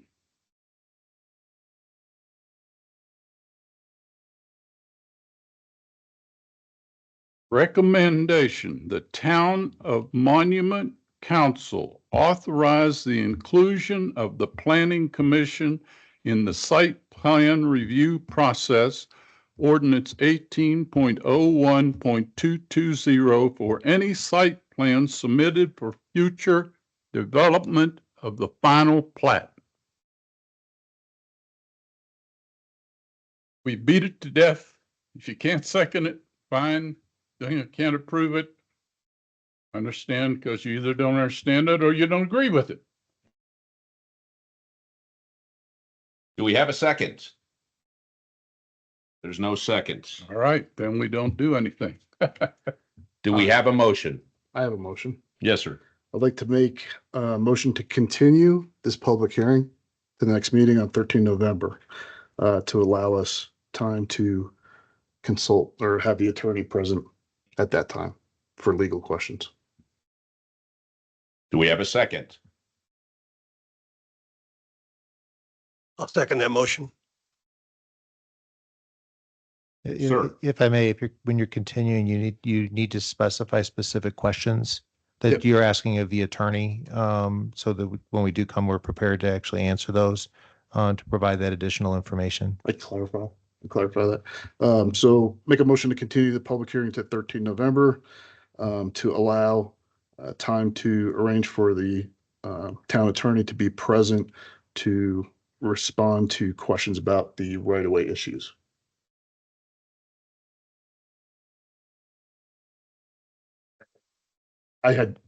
We discussed it earlier. I had questions about how the drawing is currently done and how the roundabout is not depicted, and that there is additional right-of-way that may be needed. And I think it should be cleared up before we approve the final plat or recommend approval.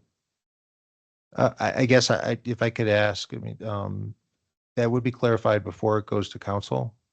And that information should be provided to them for clarification rather than causing this because there is a potential buyer for this property.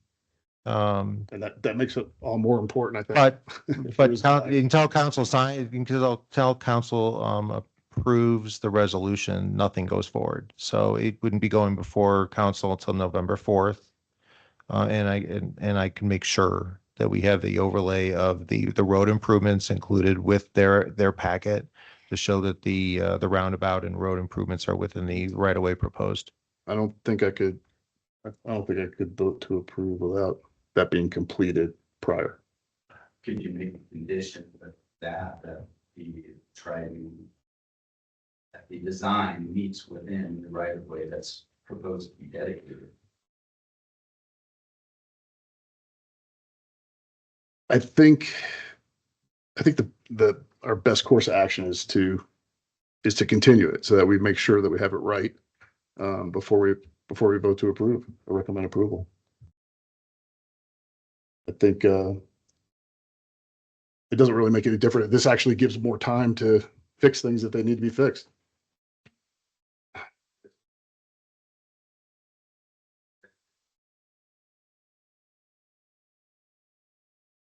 Seems that we have given what council has requested of Biggie Road and given everything that has been requested of us, and so to just continue us, because I can assure you that we have worked very closely with Kim Horn on the design of Biggie Road, and they're 95% construction set, and I believe that those are public information. Like you can go and get them, or they could be requested of your town planning department. I'm more concerned with how the plat affects the dedication of the necessary right of ways. That's my concern.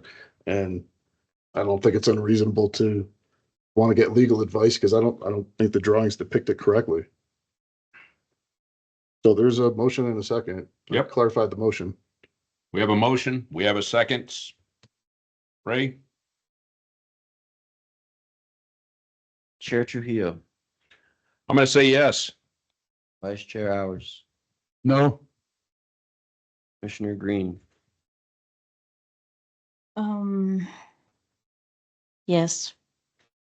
Commissioner Egley, yes, Commissioner Peterson, Yes. Commissioner Smith. Yes. Motion passes 5 in favor, 0, 1 opposed. Perfect. Thank you, Ray. All right, next one. We're going to keep moving on here. The last case for discussion purpose only. No action will be taken by the Planning Commission at this time. Staff, we leave it to you for presentation, please, sir.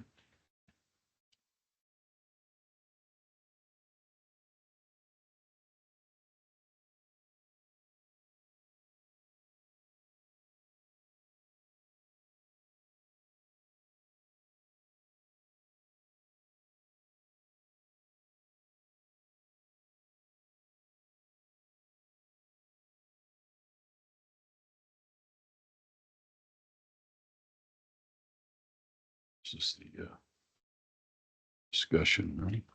Okay, so thank you, Chair and Commissioners. Tonight, this is an ongoing part, the next step that you had requested in the discussion about reviewing our development codes.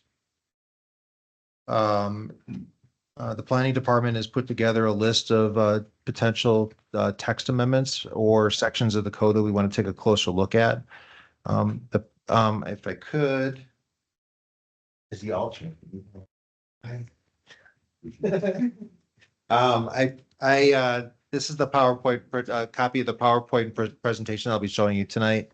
You'll note that there are lines on the side. So if there are any comments or thoughts while we're going through this, please scribble them on there and share them with me later. My intent is to take this presentation tonight, add notes to it, and publish it on the development code page that's under development right now on our website. Real quick, before we get started, Commissioner Peterson, does he have access to this, or he's going to utilize what we have on the He'll be, have to utilize what's on the screen. Okay, thank you. There was a cover memo on top, or a cover memo provided to you, as part of the packet on kind of describing what we're trying to do. I can go through this as quickly as you want or as slowly as you want. So it's up to you. You're driving. So yeah, I agree.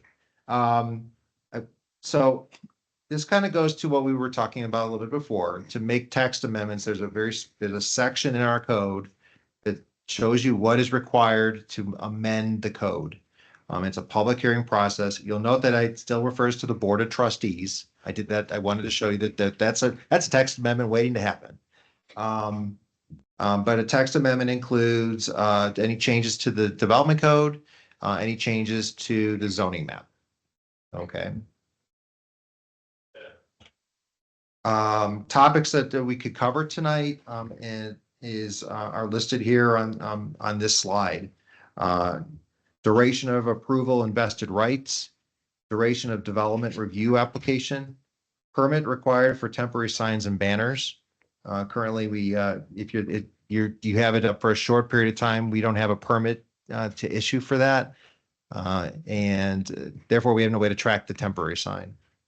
Overnight parking definitions, definition and regulation needed. Political signs. I think we've kind of got this one figured out at council, but it's still on my list. Short-term rentals. This is the idea of being able to rent out your home for less than 30 days for someone who's looking to vacation here in Monument. Non-functional turf prohibition. The state has actually changed the code to prohibit the use of AstroTurf on certain properties. So we'll need to change our code to reflect that. Update our fees. Update retainer and deposits.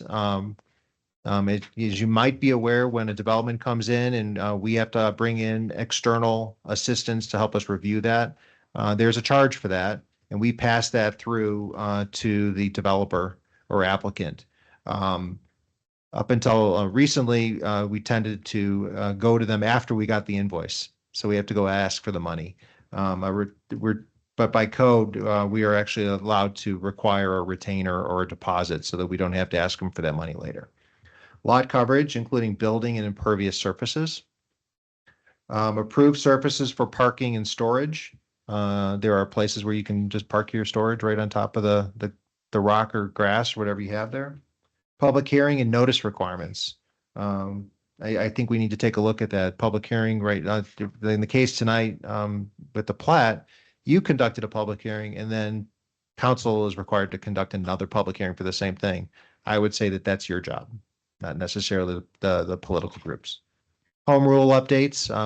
We do need to do to make sure that the entire code addresses whatever changes occurred when you approved your home rule charter. My favorite one on here is keeping and grazing of livestock. The only reason I smile with that is because I've been called the pound master in previous jobs and responsible for the same thing in a community that had no livestock. So that's still in our code. So I think it's time for us to remove it. And then I have other topics. So you'll see at the end of this presentation and at the end of the handout that I gave you, there are blanks. So you're welcome to add anything you want to it and other things for consideration. And then after tonight, you have the ability to contact me as well. That's good. Quick question, Dan. Yes, sir. So back to the previous slide.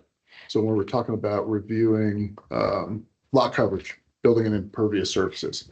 So my question is, say we tighten up our requirements for impervious surfaces, would that affect, and I'll use the example of the last public hearing item, like the Regency filing, would that affect code within that? No, thank you. So Disagreement. it absolutely could. You could change setback requirements. You can change impervious surface requirements. You can establish incentives for green infrastructure to counter the effects of development, and put that in the code now. They haven't applied for their permit yet or applied for their approvals yet. So those, if we act fast on certain things, we can certainly get in front of this or other developments. Are they grandfathered? As of now, they're not, because they haven't applied. They're not in yet. Can they get in front of you? Probably. But there are other developments coming. So today's wish could be an actual process later, so, or an actual condition later. As I said, I went through each of these here. The first one is duration of approval and vested rights. What I've immediately noted when I got here is sketch plans of a subdivision, which you don't have too many subdivisions left to build single family residential subdivisions. Sketch plan actually has doesn't expire for 2 years.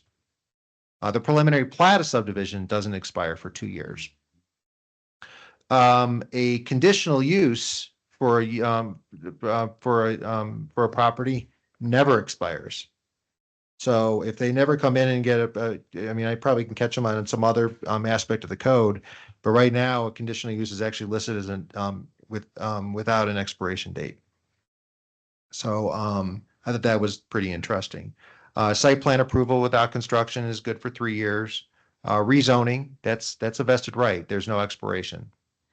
Variance, 1 year. So you have to act on these things within a certain period. So I thought that was a good one for us to take to have a nice conversation and discuss and make sure that they're in line with current standards and best practices. The next one is duration of development or review application. This has come up, or actually for some recent cases, if a development review application is inactive for a year, it's deemed withdrawn. I'm providing that to you for your information, but that's something we might want to take a closer look at or make sure it's a little more solid of text. The next one is temporary signs and banners, as I kind of alluded to. Temporary signs that go up for less than 30 days do not require a permit. Makes it kind of difficult for us to figure out how long the sign has been up. So I think we should take a look at that one. The next two on the list are overnight parking, and this has to do with, for instance, a truck driver sleeping in his truck at one of our gas stations or one of our truck stops. Our code doesn't right now define that very well. It puts the police officers and the code enforcement officers in a bad position. So I think this is something that we owe to them a closer look and make sure that it's written properly. Political signs, we're not, that's pretty well addressed. Our code does not allow political signs in the public right of way, and we're taking care of that. I don't know if we necessarily need to bring that back up again, but that was on our list. Short-term rentals, as you might be aware in our code, short-term rentals are not permitted in our current code. We do have in the upcoming ballot for election, there is a referendum to allow for a lodger's tax. And part of the consideration for that lodger's tax is that we would make short-term rentals a permitted use. However, we would set up a tracking and management system and we would tax them. I have 3 within a block of me. Mm-hmm. And it's not enforced right now, and they're not permitted. So they are, you could make the case that, or you could go Cora and see if they have a business license for those addresses. Yeah. And if they don't, you could probably go after that. Supreme Court had some stuff to say on that. It's, but yeah, but it would be nice to, and right now we have, they're not the worst thing in the world, but they do disintegrate your neighborhood and your, hey, I'll watch your trash, watch your house when you're gone, that stuff. Are people spacing them in their ordinance? There's so many different ways to manage them. Right now, I mean, there's a maximum per area. There's a maximum in the community. There's a licensing process. There's oversight.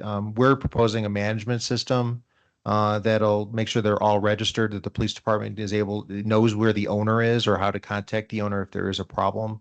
But there are a lot of planning implications as well. It can affect affordability. It can affect multiple things. So I think it's a worthy conversation. And because it's not permitted and we potentially will have a lodging tax established, we're going to have to talk about it. So As I said, non-functional turf, there's not much to talk about tonight. That's really a mandate coming down from the state, but it does have a positive impact on stormwater management. The purpose of it is to allow the ground to absorb more water.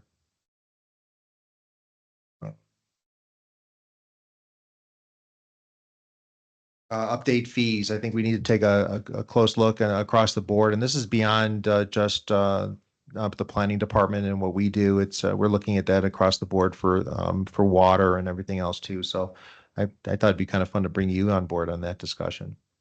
Update retainer and deposit. Ray and I are working on proposing specific deposits for each type of land use application.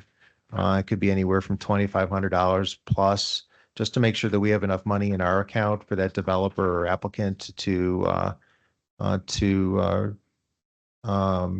pay our bills, subject to code. And then at the end of the project, if there's money left over, we refund it back to them immediately. Lot coverage, including building and impervious surfaces.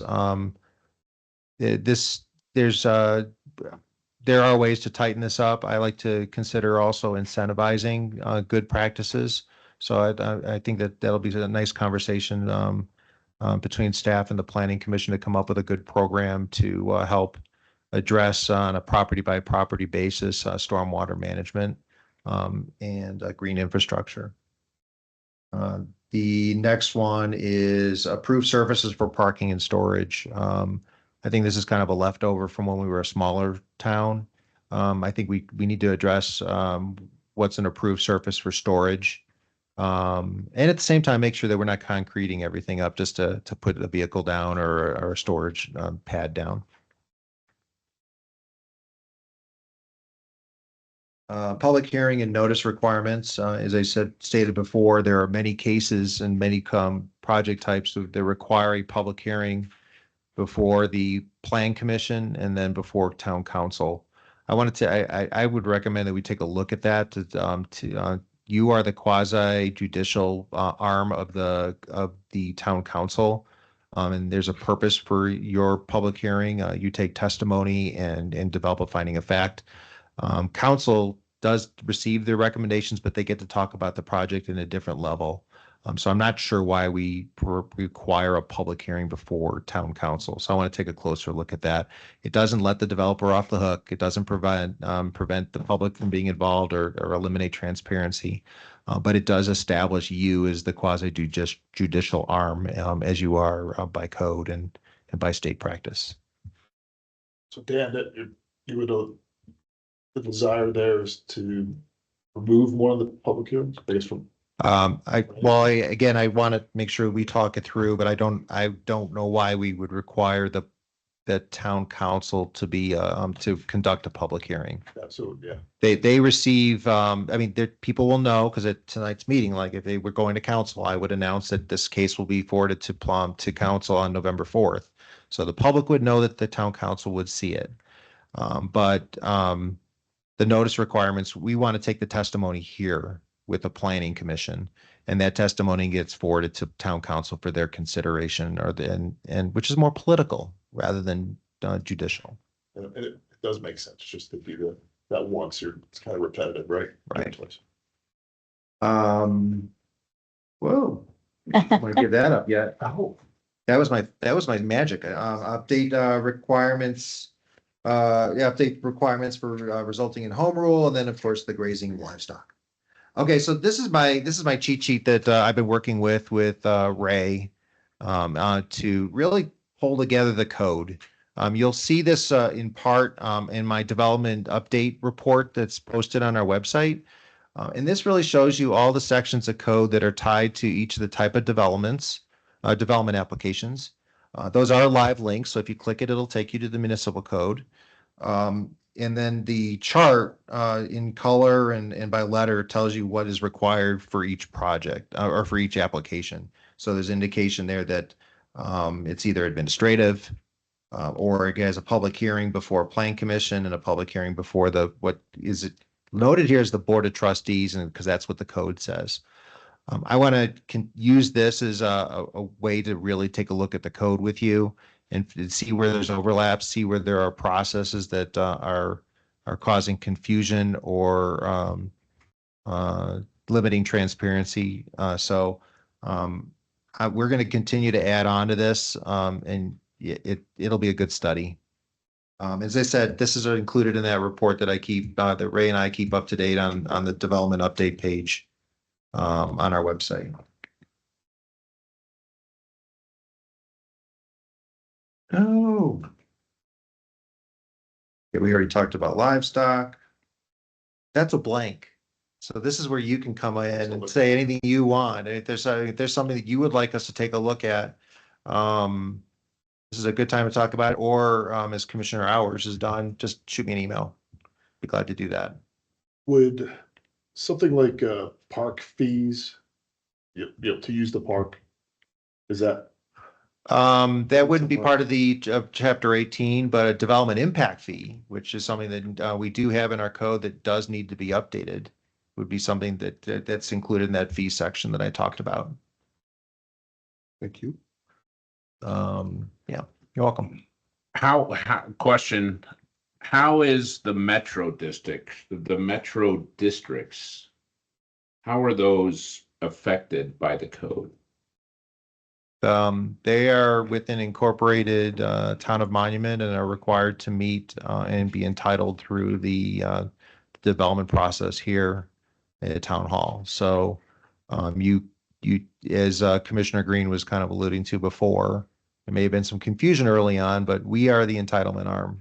If a development wants to go through, is interested in coming into incorporated town of Monument, they have to follow the development code and potentially, based on whatever they're proposing, go before planning commission and council. Did I answer that for you? Yes-ish. I'm looking at Monument Junction Metro District 1, and inside there, I'm reading what their bylaws are in pursuant of 32.1.809. Understand the revised statutes associated with it. And then I look at the district principal business office, Classic Homes. That's not a surprise.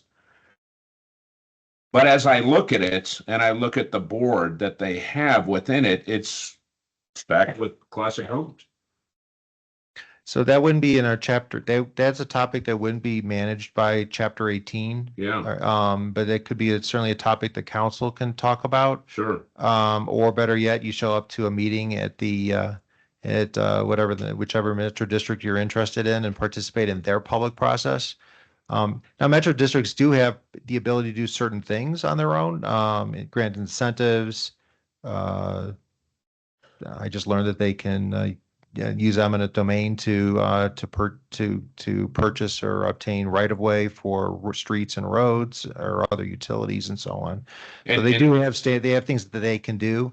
Yeah. But chapter 18 doesn't address that. That's out of your purview. Statutory, the 32 is Title 32 in the statutes.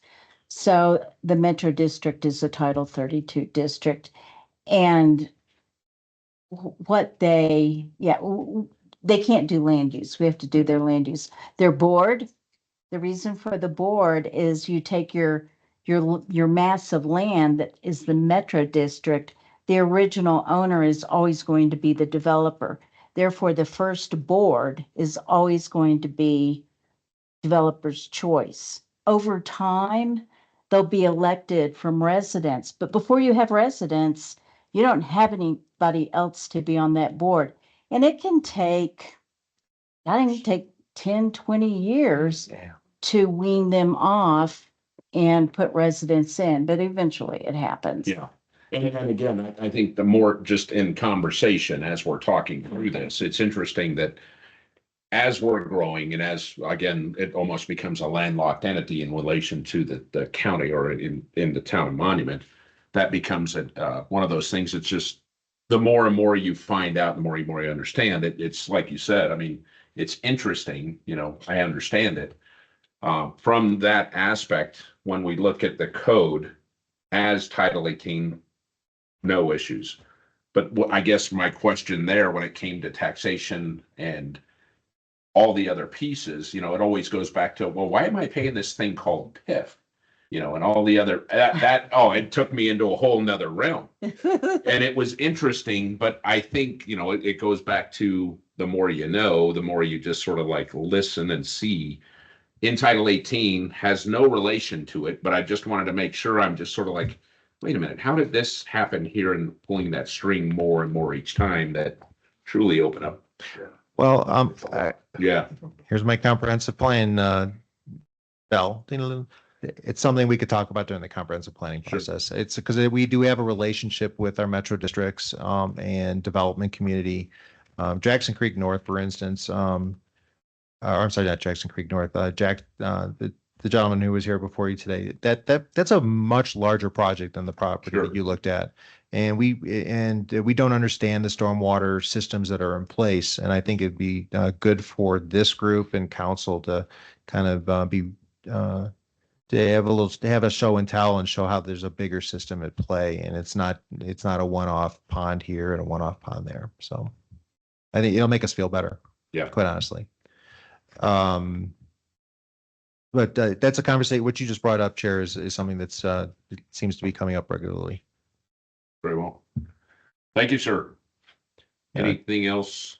I don't know. As I said, you're welcome to shoot me and Ray an email if there's a code that kind of bothers you, or I'm working right now with Connie to update our zoning map to actually indicate what is approved versus what has a preliminary or a sketch plan approved on it. I want to get back to the roots of what was out there. So, and that's going to take a lot of work because we're going to have to do the research and pull the ordinances and so on out and link it to our map. There's a great map section, and there's a lot of really good resources that we've put together for you and council. If you go to the planning department's website, our maps are all there. They are smart. Many of them are smart maps. If you click them, you can get more information. I'm working on the code page now, so you'll be able to get to the certain sections of the code much faster. The conversation tonight, not the previous case, but this one, I'll add that information on there. I want to make sure it's public and understood, and that we continue to have these conversations. So on all of this you presented, you had recommendations. Does that mean that at some point you'll come back to us with very specific language for some of these changes? Or are you looking for us for specific language, or? I'm going to earn my keep and bring back language to you. Okay, you're going to bring So back. I will. Yeah. We have the town attorney, not council, town attorney, and I will be putting together information, recommendations to you. It is a public hearing process. So I'll come back to you after we post notice. We'll talk about a certain topic. So again, I'm glad you asked that question. Our next step is for me I want to make sure that I share the information that I put up in front of you tonight on our website. And then if you give me any priorities of things that you would like to tackle first, I will certainly go back and start working on that, subject to what council's asking me to do as well. I think this is what you were looking for, Commissioner Hours, is to start talking about the code and start making recommendations. And this is a public process. You are responsible for making recommendations to council regarding code. So I'll bring a staff level recommendation to you. You review it, consider it, modify it if necessary, and forward it to council for approval or an adoption. And then what I wanted to also note is that while text amendments may occur from time to time, staff anticipates that another round of amendments will be required in late 2016 or 2026 to address the initiatives agreed upon during the upcoming comprehensive plan update. So I know we wanted to address a lot of things right now, but we're going to have a healthy debate and discussion with the community that are more likely going to require us to change some policy and ordinances to address those issues brought up during the comp plan time. Any questions? So if I understand you correctly, if out of all that you've presented here, if there's any specific input that we would like send you email or, and say that, will you consider in your wording doing this or that? I'm absolutely here for you. I'm here to, if you have a recommendation, just don't copy all of you.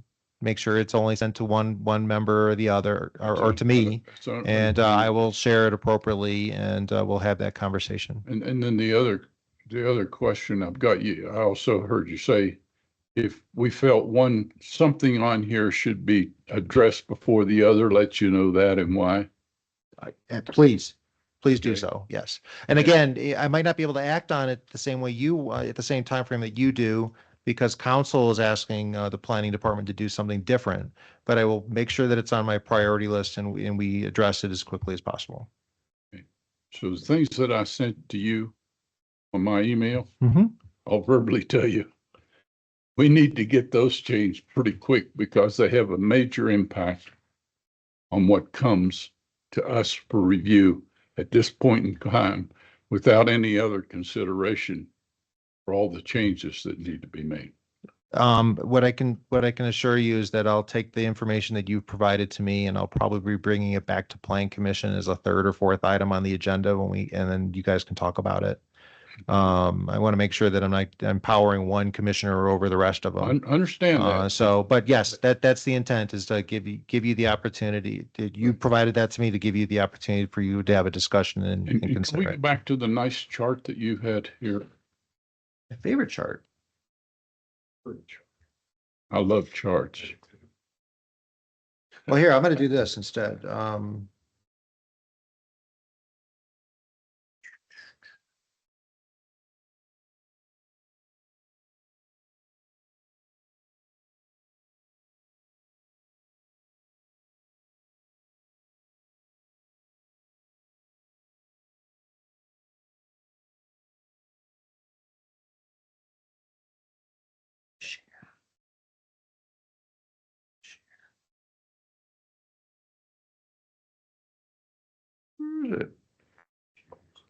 Yeah, I just want to share my screen. Sorry. I think after a certain time I get older. There we go. I just want to share this one.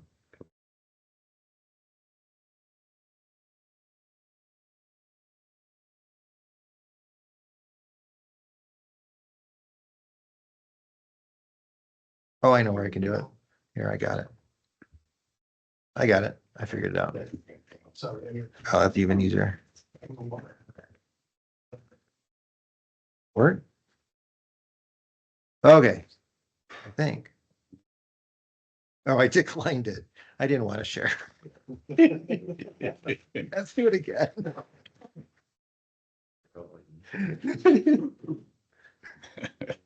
Join and action. Oh, okay. There. Man, my kids are making fun of me right now. Okay. That's so funny.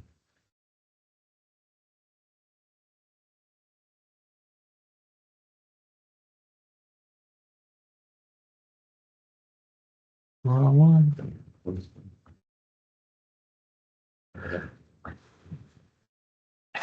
Thank you, Ray. Thanks for saving me, Ray. Okay, so Okay, let me save you a lot of time. no, let me just bring it up because it's too much work and I should have had this up faster. No. Here's a development review page that I was telling you about before. If you haven't Yeah. gone there already, even projects that are going through site plan approval that don't go to you are on here. Okay, So I want you to know that the information is out there. okay. The only comment I wanted to make, so save yourself some time and frustration here, okay? yeah. Because I'm not trying to frustrate people. You're not.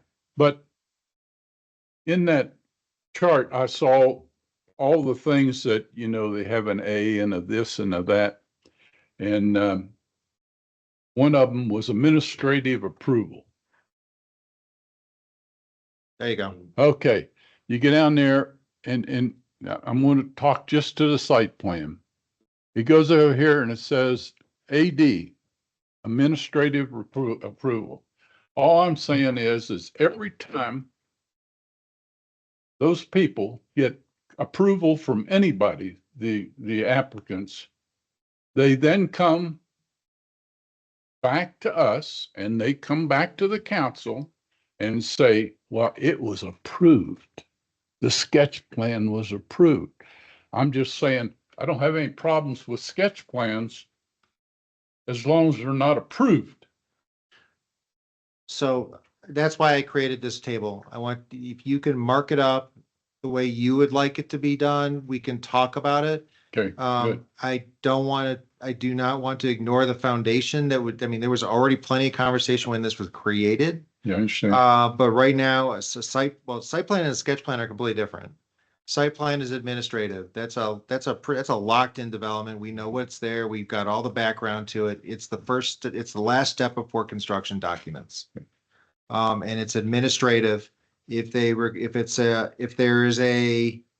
an annexation is involved, council gets involved through a hearing process.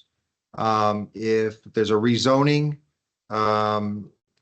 this indicates that you go right down the path here, you've got Plan Commission and the Board of Trustees are involved. So take a look at this table. And I'd be glad to share the bigger one that I have, but this is actually the same exact table. It's just and I post it every couple of weeks when we update where we are in the development review process for each of our permits and development projects. Okay.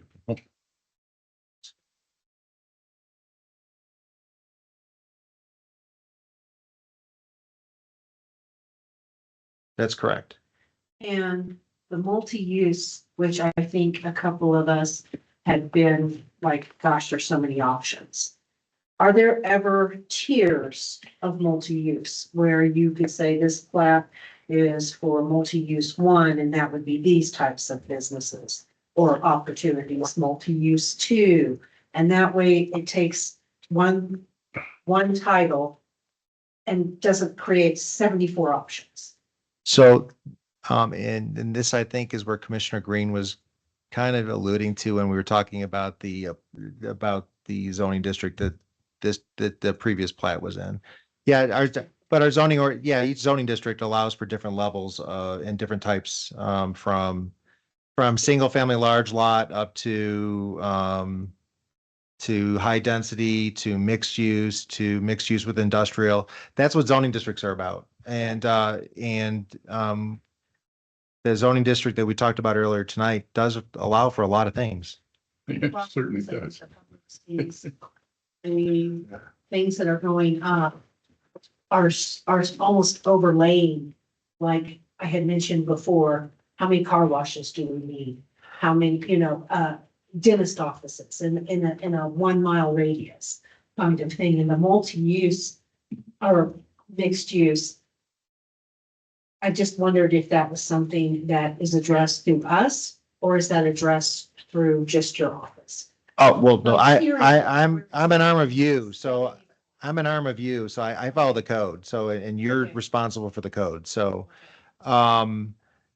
you're talking about two different things. One is too many dry cleaner. I used to always hear it was too many banks. That's capitalism, and we can create categories and so on that fit properly.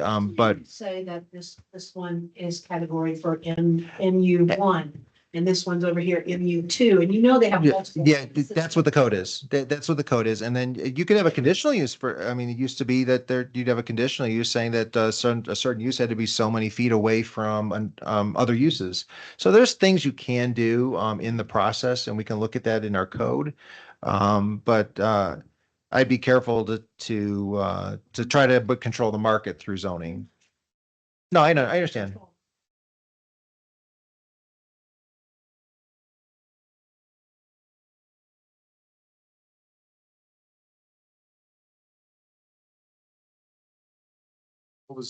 And the more I think about it, honestly, Dan, we treated those as PDs. I don't know when it went from being treated as a PD, what we looked at tonight, where this body would look at a sketch plan, PUD plan, we'd go through all these steps that you normally go through with something that has 1,000 options, but it's being treated like regular zoning.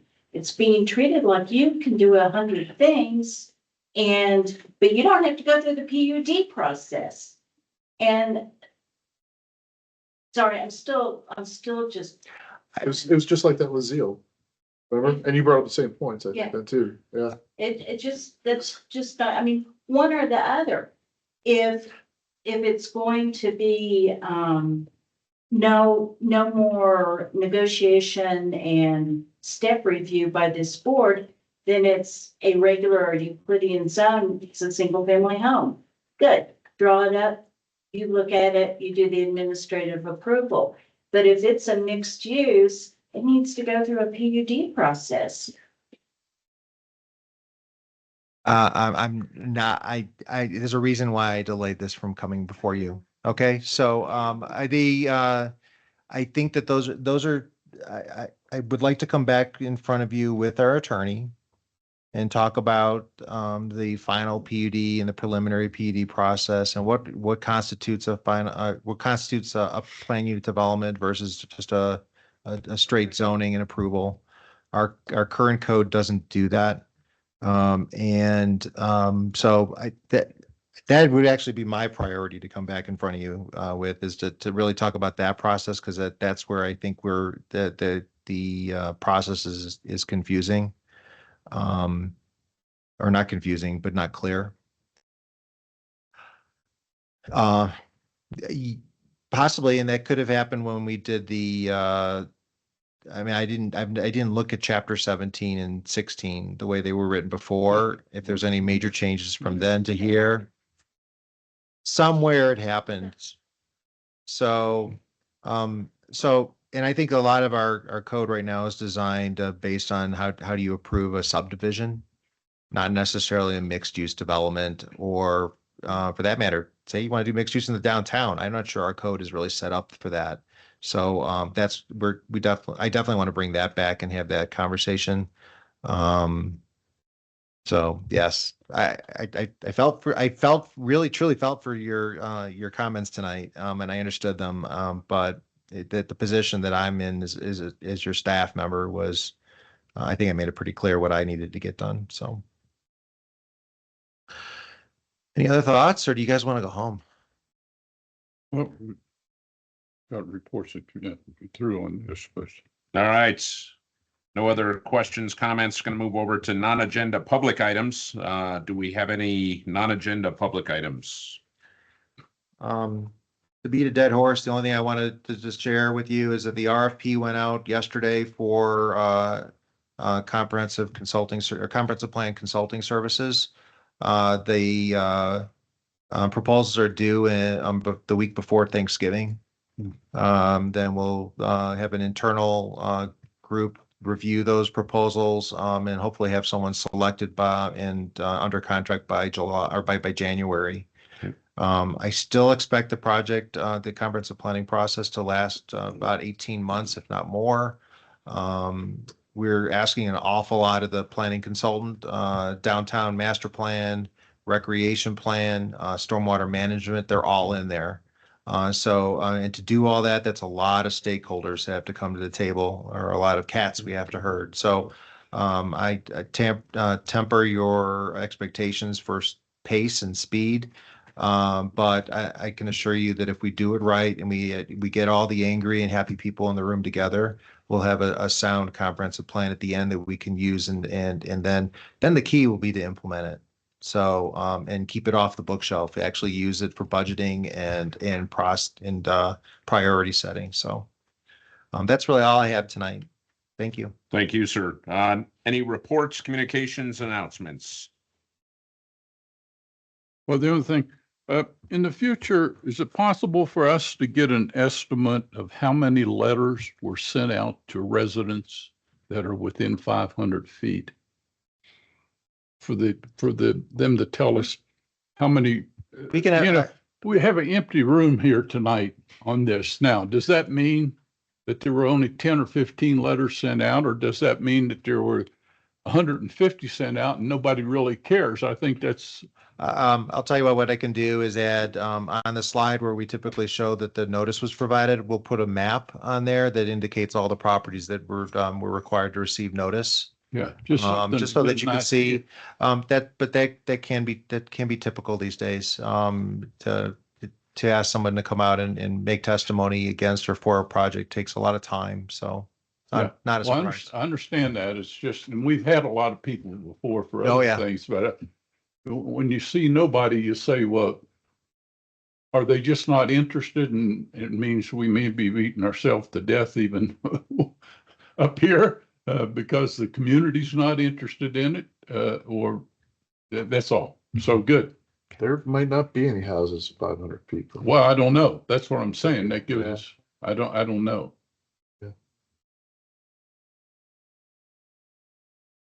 Oh, I got a comment from somebody. Janet Sellers said that's. No one understood the situation. Yeah. Kind of left. It's my only comment. Very good. Thank you. Thanks, Next Jan. meeting Dates, what do we got, Ray? Next meeting date was when? November 4th. Thank you, sir. No, 14th. 13. November 13th, 6 o'clock. Next meeting, if there's, Mr. Chairman, I got one other thing. I just wanted to, I think I've thanked you in private, Dan, but I wanted to say it publicly. Thanks for posting in a couple different places upcoming development projects, both on your planning department website and on the documents on demand. I thought that was, I appreciate you doing that. Thank It you. just gives us some extra insight. Just the caveat off of Commissioner Egley's comment too, it slipped my mind, but great job on the website and even just the planning commission, the planning page. Everything's up to date. It looks great. Very user friendly. The maps are fantastic. So thank you. Thank you. Absolute team effort. It's our primary way to communicate with the public. So if you can't find it there, you'll call us and we'll have to look it up. So I'm gonna make sure it's all there. nice. With that, we will now adjourn. It is now 8:27, and thank you for your time. It caused an hour of that delay. Oh, you're welcome. Oh, I did. I did. You're right. You are right.